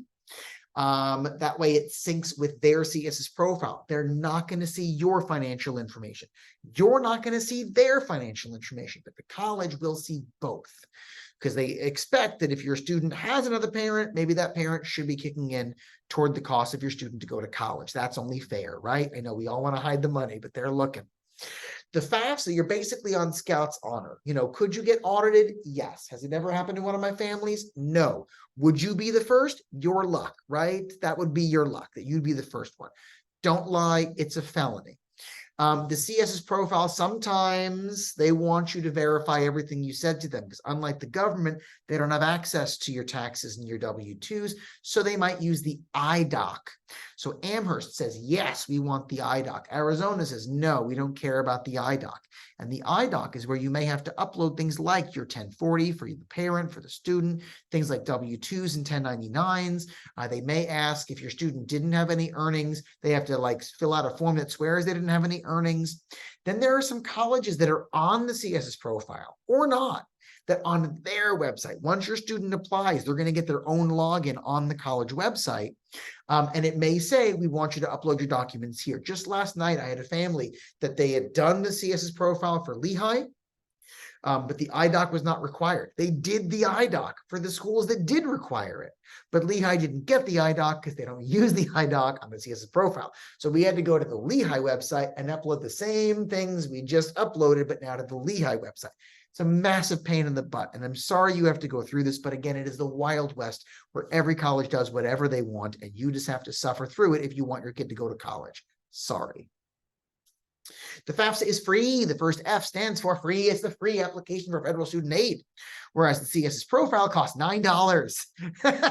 They're going to nickel and dime you on this. It is $9 to create the CSS profile plus $16 for each college you're submitting it to. Think about it like $25 for the first school, $16 each additional. If your adjusted gross income is less than $100,000, the CSS profile will then be free for you. They will waive that. You will get a voucher to not have to pay anything for the CSS profile. All right, so free money from colleges, merit money, need-based money, but this is also reason number 7 to file your FAFSA and the CSS profile, because some colleges are what we would call need blind, which means the financial aid office and the admissions office don't talk. There's a wall between them. And admissions has no idea what you can afford when they decide to accept you. They send you your offer of admission and they send your file over to financial aid. Financial aid then puts together your award letter and they send that to you separately. Don't be surprised if you get an acceptance and maybe even a merit scholarship, but then your award letter with things like need-based grants, work-study loans, that stuff's going to come later. Very normal for a lot of colleges. Not all. Sometimes you get it all at once. Depends on the school. Wild West, Wild West. Some schools are not need blind. And if they're not need blind, we call those schools need aware. Need aware means the admissions office and the financial aid office can and likely do talk. And yes, whether or not you can afford this college is one thing the college considers in deciding whether or not to accept you. And that can cut both ways. For families who are very well off, this is your opportunity to show the college how well off you are and increase your chance of admission. Because yes, these colleges want to create scholarships for students with need, but they're trying to balance. They're trying to balance prestige of having gone to this college, access to this world-class education, and financing of this world-class institution. Have you ever been on a college visit? Have you noticed how nice everything looks? The lawn is nice, the topiary is good. That costs money. Have you noticed they're doing construction? They're building a building that costs millions of dollars. That costs money. And where's the money going to come from? Someone's got to pay the bill. So what these colleges do that are need aware, they accept the students that they really want. They figure out who has the need. But once the need is used up, once the budget is gone, if they still have unfilled seats, they just go down the list of eligible students who can pay the bill. And that's the students they accept. The other side of that is that if you cannot afford this college, you may not be on the list when they're running down the list of those who can afford it, and they accept somebody who can afford it and they don't accept you. Now, some parents want to get cute. And they say, you know what, let's apply for admission. We're not going to apply for financial aid. We'll see if you get accepted, then we'll submit the FAFSA. And then they'll have to give us money. First of all, they don't have to give you money. Once their money's gone, it's gone. Maybe the government will give you money, but if that doesn't meet your bill and you can't afford to go there, you know, you've kind of screwed yourself twice. Because one is that if you would have been one of the students the college would have given money to, now they don't because they gave it to somebody else because you didn't tell them you needed money. So you missed out. But then 2, it means that because you can't afford to send your kid there, you're either borrowing up to your eyeballs, which is a bad idea, or you have to look your kid in the eye and say, look, honey, sweetie, apple of my eye, love of my life, my pride and joy. I know you worked hard. I know you got the grades, you got the test scores, you wrote the essays, you got accepted, but you can't go. I'm sorry, I can't afford it.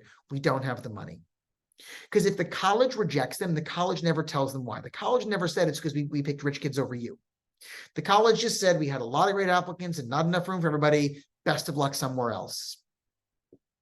And your student's going to pout and they're going to throw themselves in the bed. And they're going to cry for a day. And then you know what they're going to do? They're going to get up, they're going to dust themselves off, and they're going to look at the acceptance letters from the colleges that have said yes. And they're going to pick one of those colleges. And they're going to get the bumper sticker, and they're going to get the t-shirt, and they're going to update their Insta bio, and they're going to get hyped about the college they've selected. But if you tell your kid no, you're going to be hearing about it for the rest of your life. They're going to be in therapy over it. They're going to be bringing it up at every Thanksgiving, right? And you don't want that. So listen, apply to the college if it's your dream school, even if you can't afford it. Apply for financial aid and make it clear you're doing that.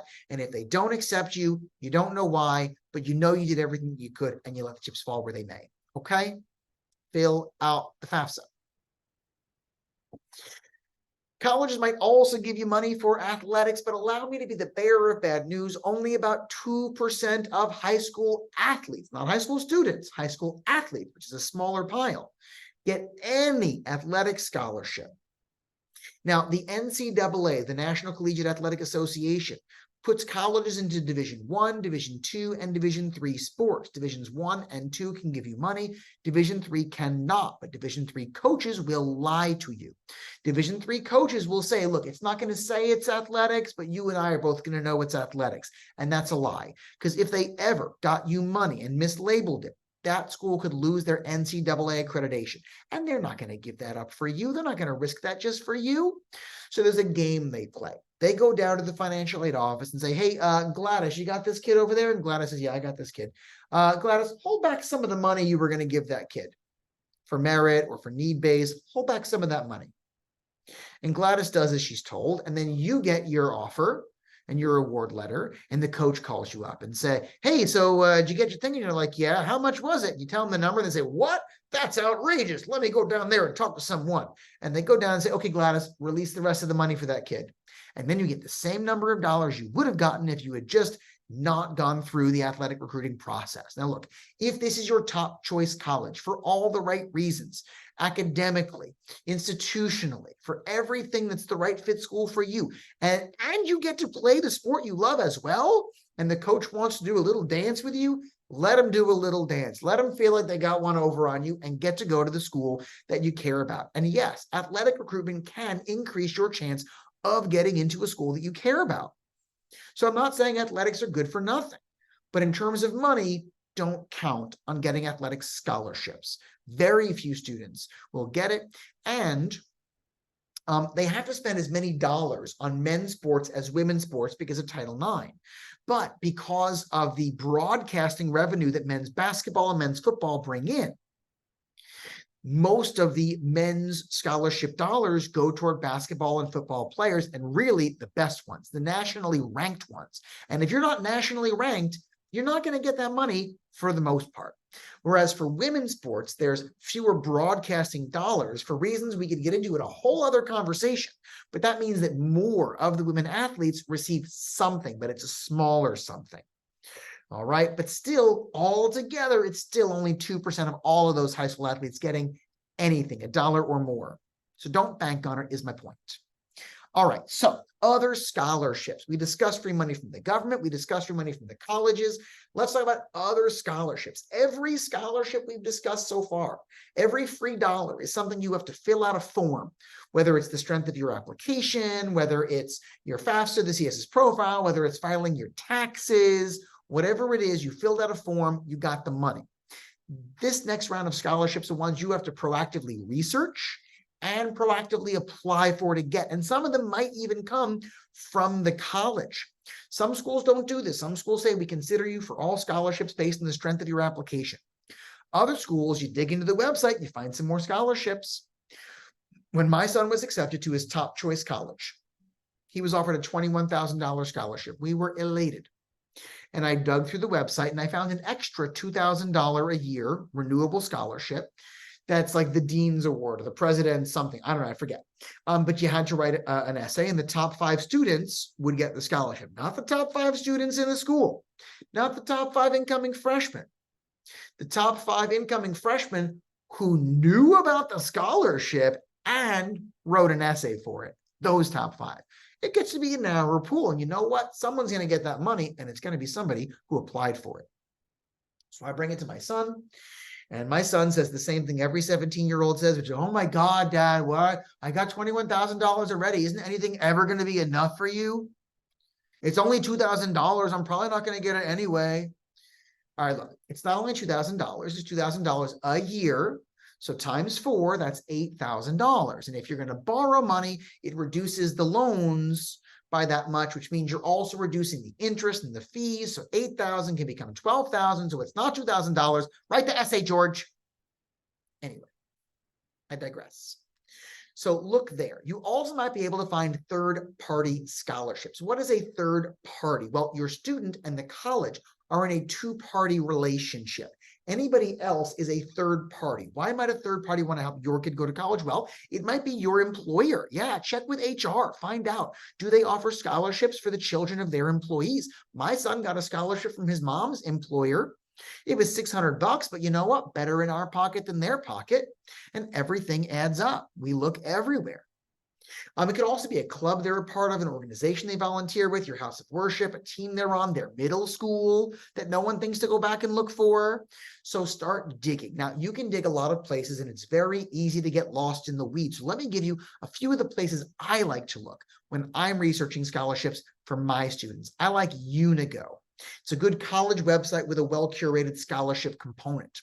I like Appley, used to be CapEx, now it's Appley. Again, a good college website with an easy-to-navigate scholarship component. I also like bigfuture.org. Big Future is the College Board's financial aid, the College Board's college website. Sorry, misspoke. That is a very well-kept, up-to-date scholarship section. There are other websites. There is FastWeb. There is scholarships.net. There are apps like Scholly. It's easy to go down the rabbit hole. These are the places I start. And if I'm looking for other stuff, I start Googling. Yes, there's a scholarship for left-handed kids. There's scholarships for vegans. I had a student say, how long would I have to be a vegan? And you know what? I respected the hustle. So take a look.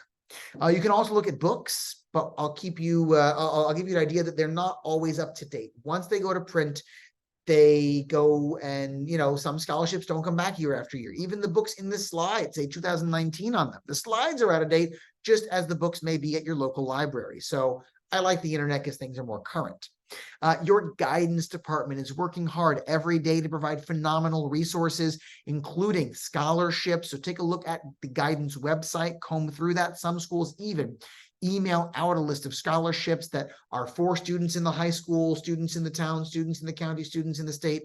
Look into that stuff. I was doing financial aid night at a high school once, where a parent, when we got to the Q&A section, stood up and said, not a question, but a statement. He said he manages 5 $1,000 each scholarships for their high school, contributed by members of the community. And they each require a 200-word essay. And the year previous, 0 students had applied for any of them, because everybody said, well, there's no reason I'm going to get it. It's only $1,000 anyway. I don't want to write an essay. And if one person had written something boring, something lame and not even grammatically correct for each of these, that student would have swept the whole thing, gotten $5,000, $1,000 each. So look, because the small money scholarships have less competition, and therefore you're more likely to get it. The big money scholarships, I mean, that's the one where we're all looking for $20,000, $30,000, $40,000, $10,000, half ride, full ride. But those were a lot more competitive. So, I'd rather you get a lot of little ones than strike out at all the big ones you try for. There are also state scholarships. You can look at HESA, that Higher Education Student Assistance Authority. Look at HESA.org and see which scholarships you have to go to college in New Jersey and which scholarships you can go to college outside New Jersey. As long as you're from New Jersey, you might still be eligible. Here's a fun one. If you have an NJ Best 529 plan that has been open for this many years in the left column, and you've contributed at least this many dollars in the middle column, you will get a scholarship for as much money in the final column on your right. So that's, free money. Listen, if I put in $3,600 and I get out $3,000, that's an 83% return on investment. Pretty good investment. Maybe pull out your 529 plan, see if it says NJ Best on it. Let's talk about the military and other scholarships you can get there. Now, look, yes, There are options like joining the Army, the Navy, the Air Force, and doing, I think, a 5-year commitment, 6, I don't know how long it is, and then using the GI Bill to afford to go to college if you survive. If you are now an adult who has 4 years to take off of your adult life, but a lot of service members in those years, they get married, they start families. It's real hard to stop in the middle of that and go back to college. Let me tell you about some options where if you are considering, if your student's considering military options, there are options where you can go to school on time with your peer group and get the military to pay for your college, instead of joining the military first and coming back for college as an adult later.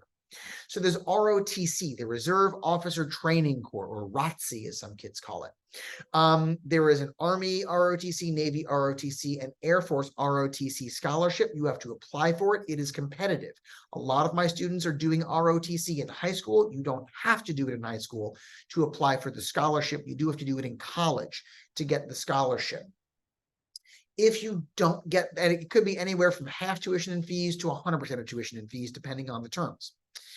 And your school has to be participating in ROTC. Not all schools do, and most of the ones that do are public schools, not private schools.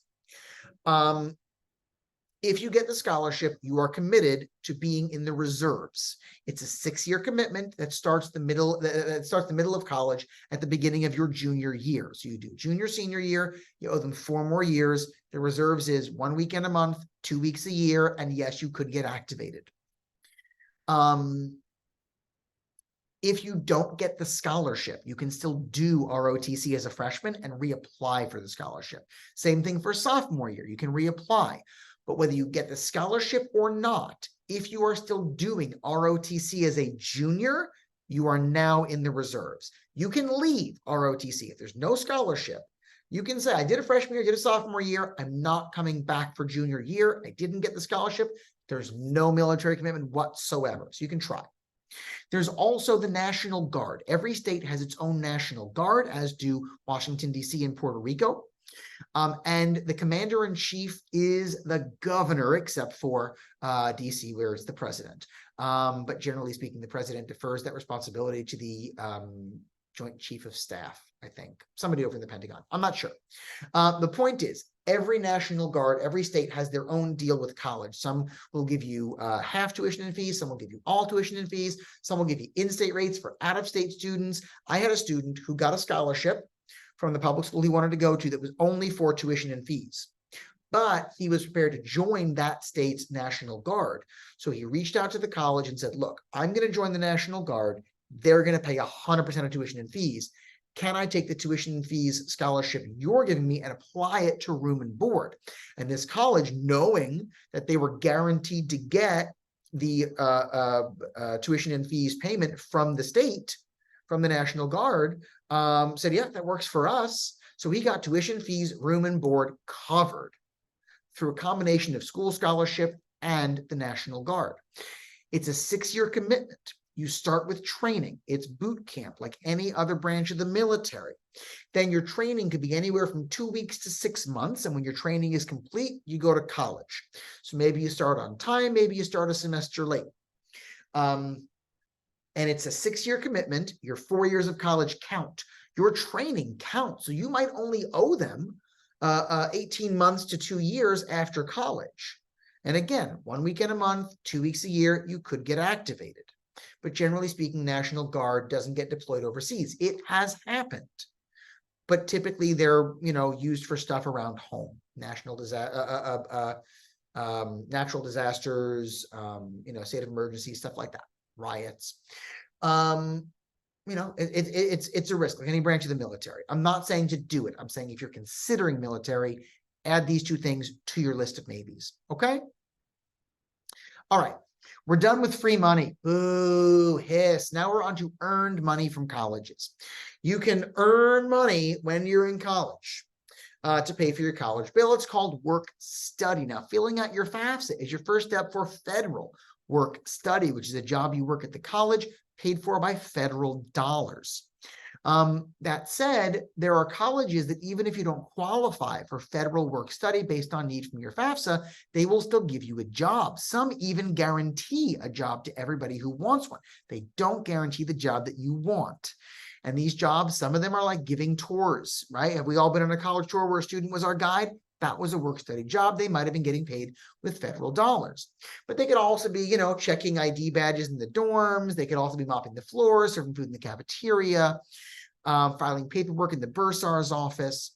I like work-study jobs. I like work-study jobs for a few reasons. One, you have a boss who views you as a student first and prioritizes your education. Because if you have exams coming up, if you have a big project due, you want to be able to say to your boss, I got exams, I got a project. And the boss says, no problem, you're here to learn. Take off next week, get your stuff done, bring me those A's, I want to see them. Because if you work a job downtown, if you work a job at the local restaurant or the local shop, boss doesn't care that you have exams or a project. Boss cares that you're on the schedule. And if you're going to bail, boss is going to fire you. And then you're stuck. Do I let my grades suffer for this job, or do I quit my job? I like work-study jobs. I also like work-study jobs because it keeps your student on campus. When students are on campus, college is their life. College is their focus, and they're more likely to graduate on time. My number one cost-saving tip, if you learn nothing else from this video, is that if you want to save money from college, graduate on time. Let's play a little game. What percent of first-time college students in America do you think graduate from public universities on time, meaning 4 years or faster? You got a number? 42.4%. Oh, that's a lot lower than you thought it was going to be, isn't it? Yeah, a lot of students take 5 years, 6 years. I don't think your student wants that. And when a college tells you their graduation rate, you need to follow up and say, is that a 4-year graduation rate? Because very often they're giving you an 8-year graduation rate. And when you look at the federal government's collegescorecard.ed.gov, they're going to give you the 8-year graduation rate. I don't think your student wants, or that you want your student to take 8 years to graduate with their bachelor's degree, their first undergraduate college degree, right? We don't want that. Graduate on time. Because remember, the cost goes up 3 to 5% each year, which means if it takes them longer, the last year is going to be the most expensive year because it's going up and up and up. One more reason I like work-study jobs is, let me go back a slide, is that your students are developing a resume. Because when they are graduating from college, they're looking for a job. And employers all want the same thing. They want somebody they can pay bupkis because they have no experience, and they want somebody with at least 2 years of experience. Who are these Schrodinger's job applicants who both do and do not have work experience? I'll tell you who they are. They're people who've done co-ops and internships and work study, because if they can get a work study job in their field, that's experience. Working in an office is a transferable skill. If they want to go into marketing, or they can work in the admissions office. If they want to go into event coordination, they can work in the student life office. If they want to go into accounting, they can work in the bursar's office. Like all these things that they can be gaining these job skills, these transferable skills. Because if they're applying for a job, who do you think makes a better letter of recommendation, right? The shift manager at the coffee shop where they're working, or the dean of undergraduate admissions, the head of student life, the director of financial aid, right? That's going to carry a lot more weight when they're applying for jobs. So think about those things. Now, last thing I'll tell you about work study is, despite how the award letter makes it look, this is not a reduction of your bill. It is money the student is paid like any other job, and taxes get taken out. So you're not going to get all those dollars. And if the student doesn't do the work, they don't get paid, just like any other job. But your student will then get that money in their hand, and it's up to them to either pay it toward their direct costs or have it in their pocket for indirect costs of going to college. And generally speaking, I do recommend that students at least keep about half of that money in their pocket. Don't put it all toward the direct expense, because, otherwise, if they're out of money, who are they going to call? They're going to call you. And when you give them money, what are they going to do? Hey guys, who wants pizza? Mom and dad sent money, I'm buying. When it's their money, what are they going to do? Anybody want to split a pizza? I can throw in a few bucks. Anybody want to split pizza on a pie? Anybody? Money's going to go a lot further, and you're going to save money in the long run by letting them keep some of their money. All right. So borrowing money. We're discussing student loans now. I'll make this fast. It's not the fun part of the evening. I did the fun stuff already. We got a little more coming now. I'll do borrowing money, and then I'll do how to lower the COA. We lowered the SAI. We'll lower the COA next. Borrowing money comes first, though. So there is the direct loan, also called the direct student loan or the Stafford loan, named for the senator who created it. The direct loan is going to be offered to your student. If you file the FAFSA, you will be offered this. It's available in two flavors. There's a subsidized loan and there's an unsubsidized loan. The difference is that for a subsidized loan, while your student is in college and for 6 months thereafter, there is no bill, there is no interest, it is free. 6 months after college, the bill comes due and they start making their payments, a combination of interest and principal. The unsubsidized loan means that during college, the student is responsible for making interest-only payments. That's part of that COA we talked about, those indirect expenses. They're responsible for making the interest-only payments while they're in college and for 6 months thereafter, at which point the full bill comes due. Now, they will offer your student the opportunity to defer the loan. And so instead of paying the interest as they go, the interest gets added to their balance. But because each month their interest gets calculated on a growing balance, the interest compounds and they wind up owing a lot more than they borrow. So I don't recommend that. Let's plan to pay as we go.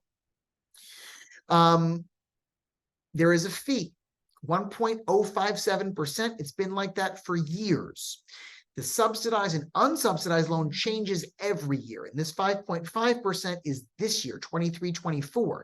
Next year, it's going to get set in May or June for next year. And every year it gets set to the 10-year T-note. Right now, the 10-year T-note is down from what it was last May or June. But who knows what the future holds. But each year your student chooses to borrow. They're borrowing at that year's rate for that year's loan. It's like a new account. It's like a new loan. Now, the 1.057% fee is going to be packed in, which means if your student borrows $1,000, they will keep $10.57 as their fee. They will disperse the remaining $989.43 to the college, but your student will owe the whole $1,000 and pay interest on the whole $1,000. Now, freshman year, if you file the FAFSA, your student will be offered $5,500. But like all other scholarships, work study, loans, everything is going to be broken down by term.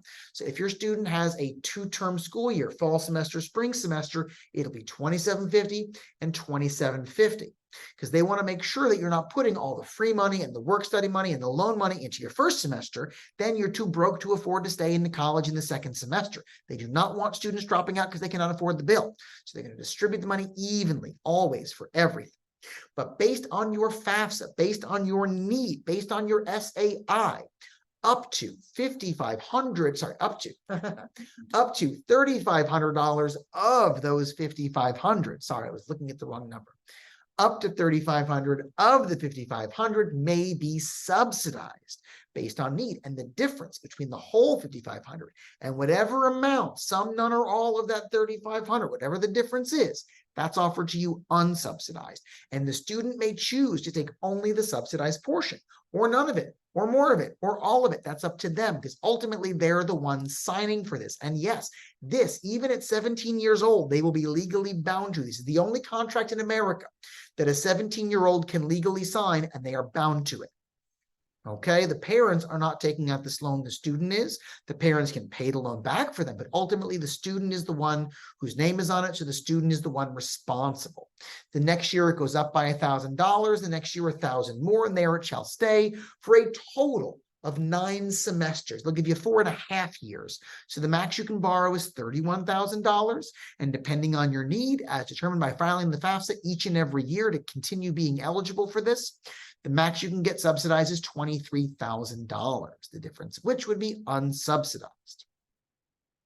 Now, your student can get on a 10 to 20-year repayment plan, but obviously the faster they pay it off, the higher their monthly payment is, but the less interest they pay in the long run, they're going to save money. There are income-driven repayment plans we'll talk about in a little bit, where they only assess a percent of your income after a living allowance. So it could be as low as $0 if your income is below the allowance, which maybe starting out of college, it might be. There are no prepayment penalties. If you can afford to pay it off faster, pay it off as fast as you can, and you will get out from under that interest. Now, what if you don't need it? And a lot of families say, Eric, we're really wealthy. We don't need loans. We can afford to pay the full bill. Okay, hold on. There are 5 reasons why you might still want to let your student take out some amount of loans. First, you might want your kids to have some skin in the game. College is expensive, and you're going to pay a lot of it. But you may want your kids to have some responsibility where they're going to put some of their own money toward it as well. That's a reason. A second reason, some parents say, look, I'm paying for these grades, not those grades. So if you get these grades, I'm going to pay off the bill. If you get those grades, you're going to pay off the bill. Pick your battles, because for some students, that's like World War III. Give me a second. I gotta close my shades. My light totally changed in the room because the sun got a little lower. Hold on.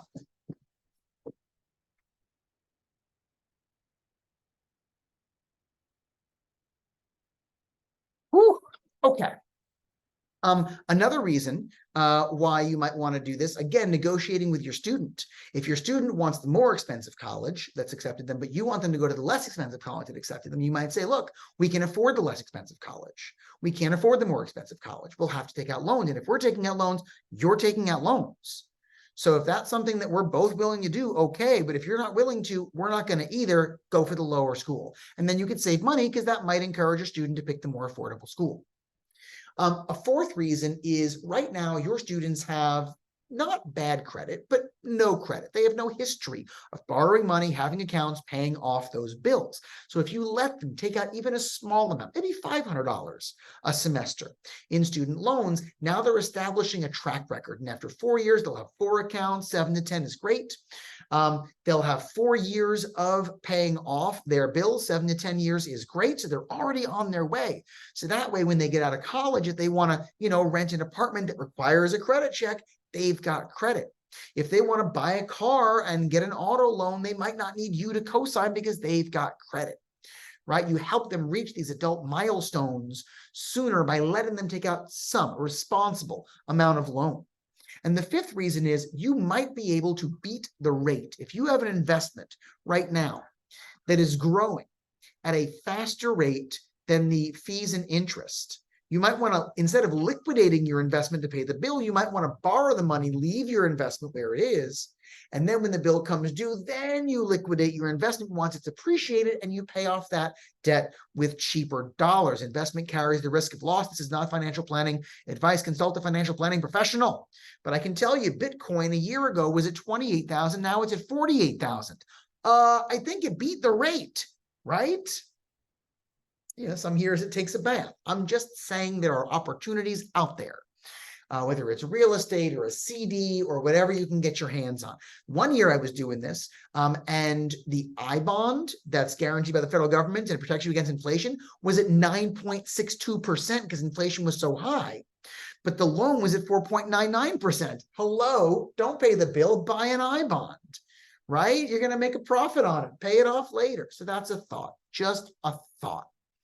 Next, the NJ Class Loan is available to New Jersey students going to college anywhere in America. They don't have to go to college in New Jersey to get this. And it's available in 3 flavors, 10-year, 15-year, and 20-year. And like a mortgage, the longer the term, the higher the rate. So for the 10-year, it's at 5.69% with immediate repayment of principal and interest while your student is in college. For the 15-year, it's at 5.89%, but you can do interest-only payments while the student's in college, so there's no compounding interest. And for the 20-year, which I do not recommend, it's 7.49% with full payment deferral while the student's in school, which means the interest will compound and you'll owe way more than you borrowed. So I don't recommend this. The 10 and the 15-year, the bill comes due 45 days after disbursement. The 20-year, it's 45 days after graduation, or if your student is not enrolled full-time in a fall or spring semester. Obviously, if they're doing a co-op, you can work it out with them. They consider you a full-time student. It's fine. They all carry a 3% fee, which again gets packed in there. But you can borrow this up to the cost of attendance. I know what you were thinking when I was talking about the student loan, max $5,500. You're thinking, well, Eric, college can easily cost over $40,000 for a state school and over $90,000 for certain private schools. How much is $5,500 really going to help? I need to borrow a lot of money. Well, you can borrow it here. So once you pay what you can afford, once you get the scholarships you can get the grants you can get, and once your student has taken out the maximum 55, 65, 75, 75 for their loan, then you can borrow the last dollar, up to the last dollar on the NJ class loan. But the student has to max out their loans. And a lot of parents say, we don't want to burden our kids with debt. We'll take out the debt, but they won't. Well, then you won't have access to this loan. There are other loans we'll talk about, but not this one. Won't have access to it. You need to have a 670 credit score and at least $40,000 in income to get this loan. So they say it's available to parents and students, but the students don't have this, so the students can't get this.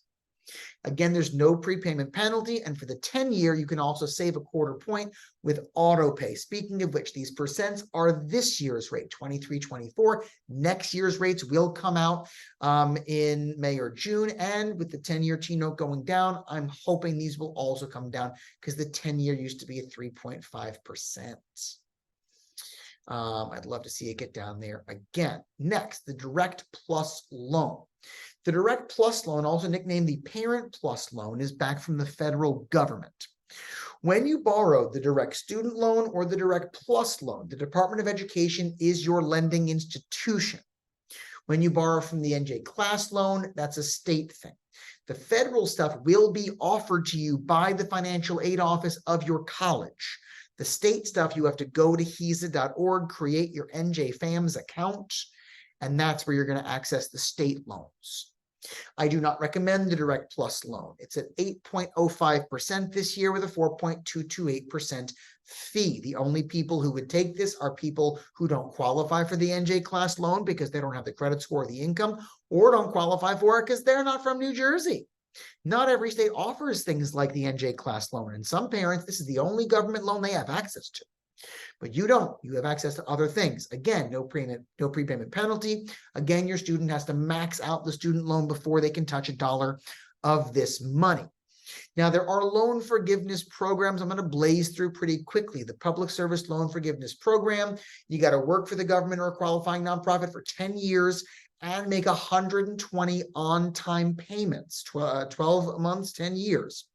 And any money you still owe will be forgiven. Now, this was launched in 2008. So 10 years later, 2018, the bill came due and it was a catastrophe. 99% of the borrowers who applied for forgiveness were rejected. Congress didn't like that. They dragged the Secretary of Education before them and gave her a bunch of money and ordered that they fix this and let people who were rejected reapply. They did it. And of those who reapplied, 99% were rejected again. Then we had an election. Now we have a different administration. And this administration has a priority toward debt relief and toward education. So this administration has been clearing out the backlog left and right. And a lot of people, teachers, I know a lot of teachers. I'm a teacher, so I've got a lot of teacher friends, have been seeing the rest of their loans discharged. Not just teachers, but that's who I know. My point is, we don't know what administration is going to be in charge 10 years after your student graduates from college, 15 or more years from now. But what we can say is that whichever administration is in charge is going to set their priorities in motion, and different administrations have different priorities, and elections have consequences. Okay, so let's assume if you borrow the money, you're going to have to pay it back, and we assume that, please and thank you. Okay. If you get some forgiven, great. Don't count on it. There's a teacher loan forgiveness program. You got to teach in a low-income school for 5 years in a row. A year counts as half a year and a day. You can get between $5,000 and $17,500 forgiven from what you owe. The higher amounts are for higher grades and special ed. The lower amounts are for younger grades and mainstream classes. There is the NJ STEM Loan Redemption Program, which is a joke. You got to be from New Jersey, go to college in New Jersey, work for a New Jersey company in a qualifying high growth STEM field at a participating employer while wearing a hat on a Tuesday. I made up the last two. But the way it works is the company gives you $1,000 a year and the state gives you $1,000 a year for 4 years. If you got a STEM degree, just find a better paying job, okay? There's the National Health Service Corps program where you can be a primary care provider or really any provider in eligible disciplines. It could be ophthalmology, it could be endodontistry, lots of different options here. It varies. Google National Health Service Corps program if you're considering medical professions and see what's available to you. There's also the SAVE plan, which is big in the news right now because the president is being sued over it. First, the president tried forgiving $10,000 to $20,000 of student debt for borrowers with under $175,000 in adjusted gross income. And he was sued in the Supreme Court, and his opponents won. He could not forgive that much money or any money. And so immediately the following day, he announced the SAVE plan, which went into effect on September 1st, payments due October 1st. So it's really hard to unring the bell. Even though he's being sued, Congress could always enshrine it in law to avoid that, but a different Congress, obviously, than we have right now. But the Supreme Court may try to strike it down, but they'd be unlikely to, considering it's already happening. But if you're on an income-driven repayment plan, it's 5% of your income. It used to be 10%. Now it's 5% under this new plan after a living allowance. And they've significantly increased the living allowance from what it used to be. So again, it can be as little as $0.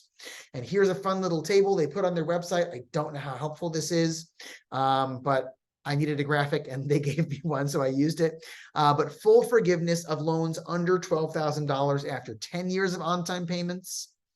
Add 1 year for every $1,000, maximum 20 years. So if you make 20 years of on-time payments, including as little as $0, if that's what your income-driven repayment plan says, any debt you still owe will be completely forgiven. Under the current terms, we'll see if it happens in 20 years. Then there are private loans. Every loan we discussed so far is a public loan.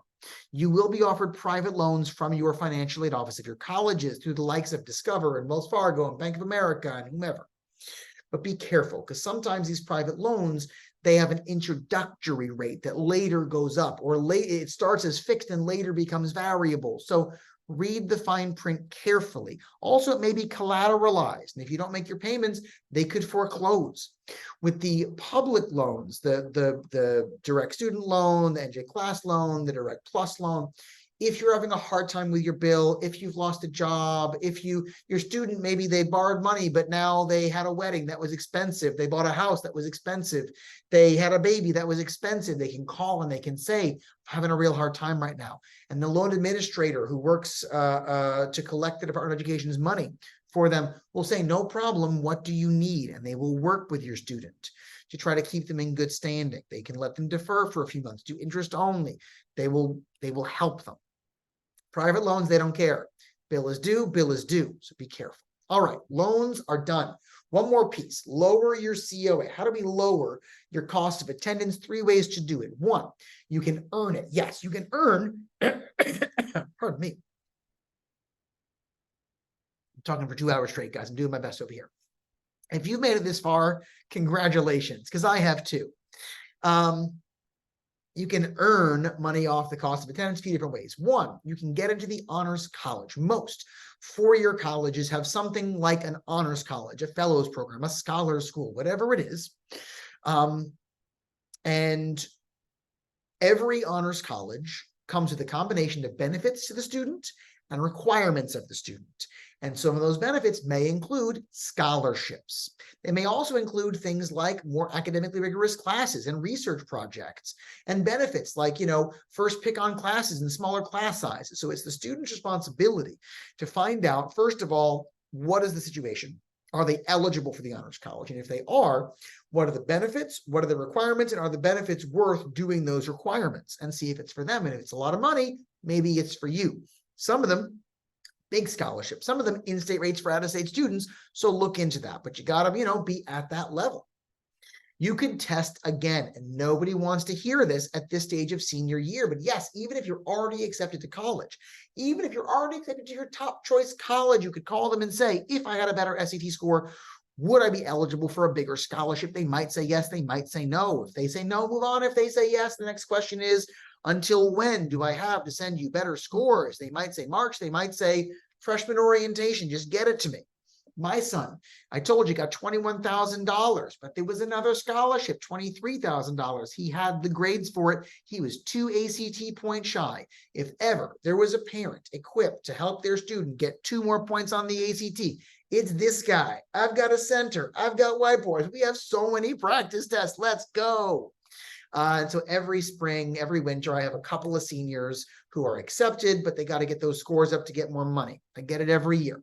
You can improve your grades. Again, some of those scholarships are locked in at certain grades. And if you can get better grades by the mid-year, if you can get better grades by the end of the year, some schools will adjust and some will say, nope, we made our offer. That was our budget. We're not offering more. Ask. There's also the NJ Stars Scholarship and the NJ Stars 2 Scholarship. Let's take a little detour and talk about that. The NJ Stars program.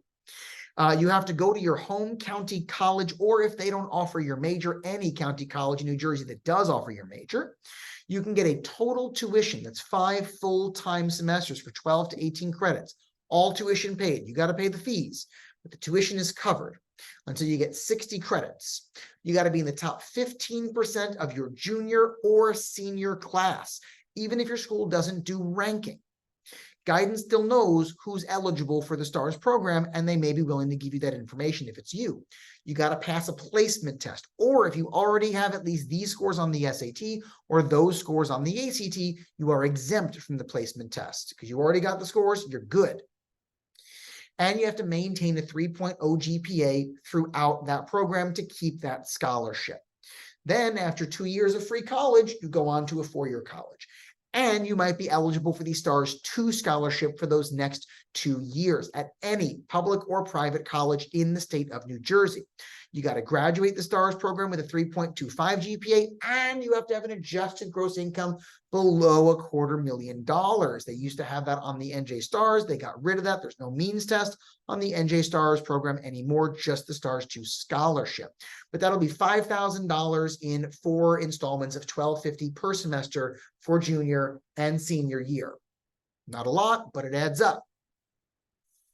All right, we can also lower the COA by negotiating it. Guys, I do a whole other negotiating with colleges workshop. I do these things in February for a lot of high schools, maybe your high school. If not, I'm happy to come do it at your high school by invitation.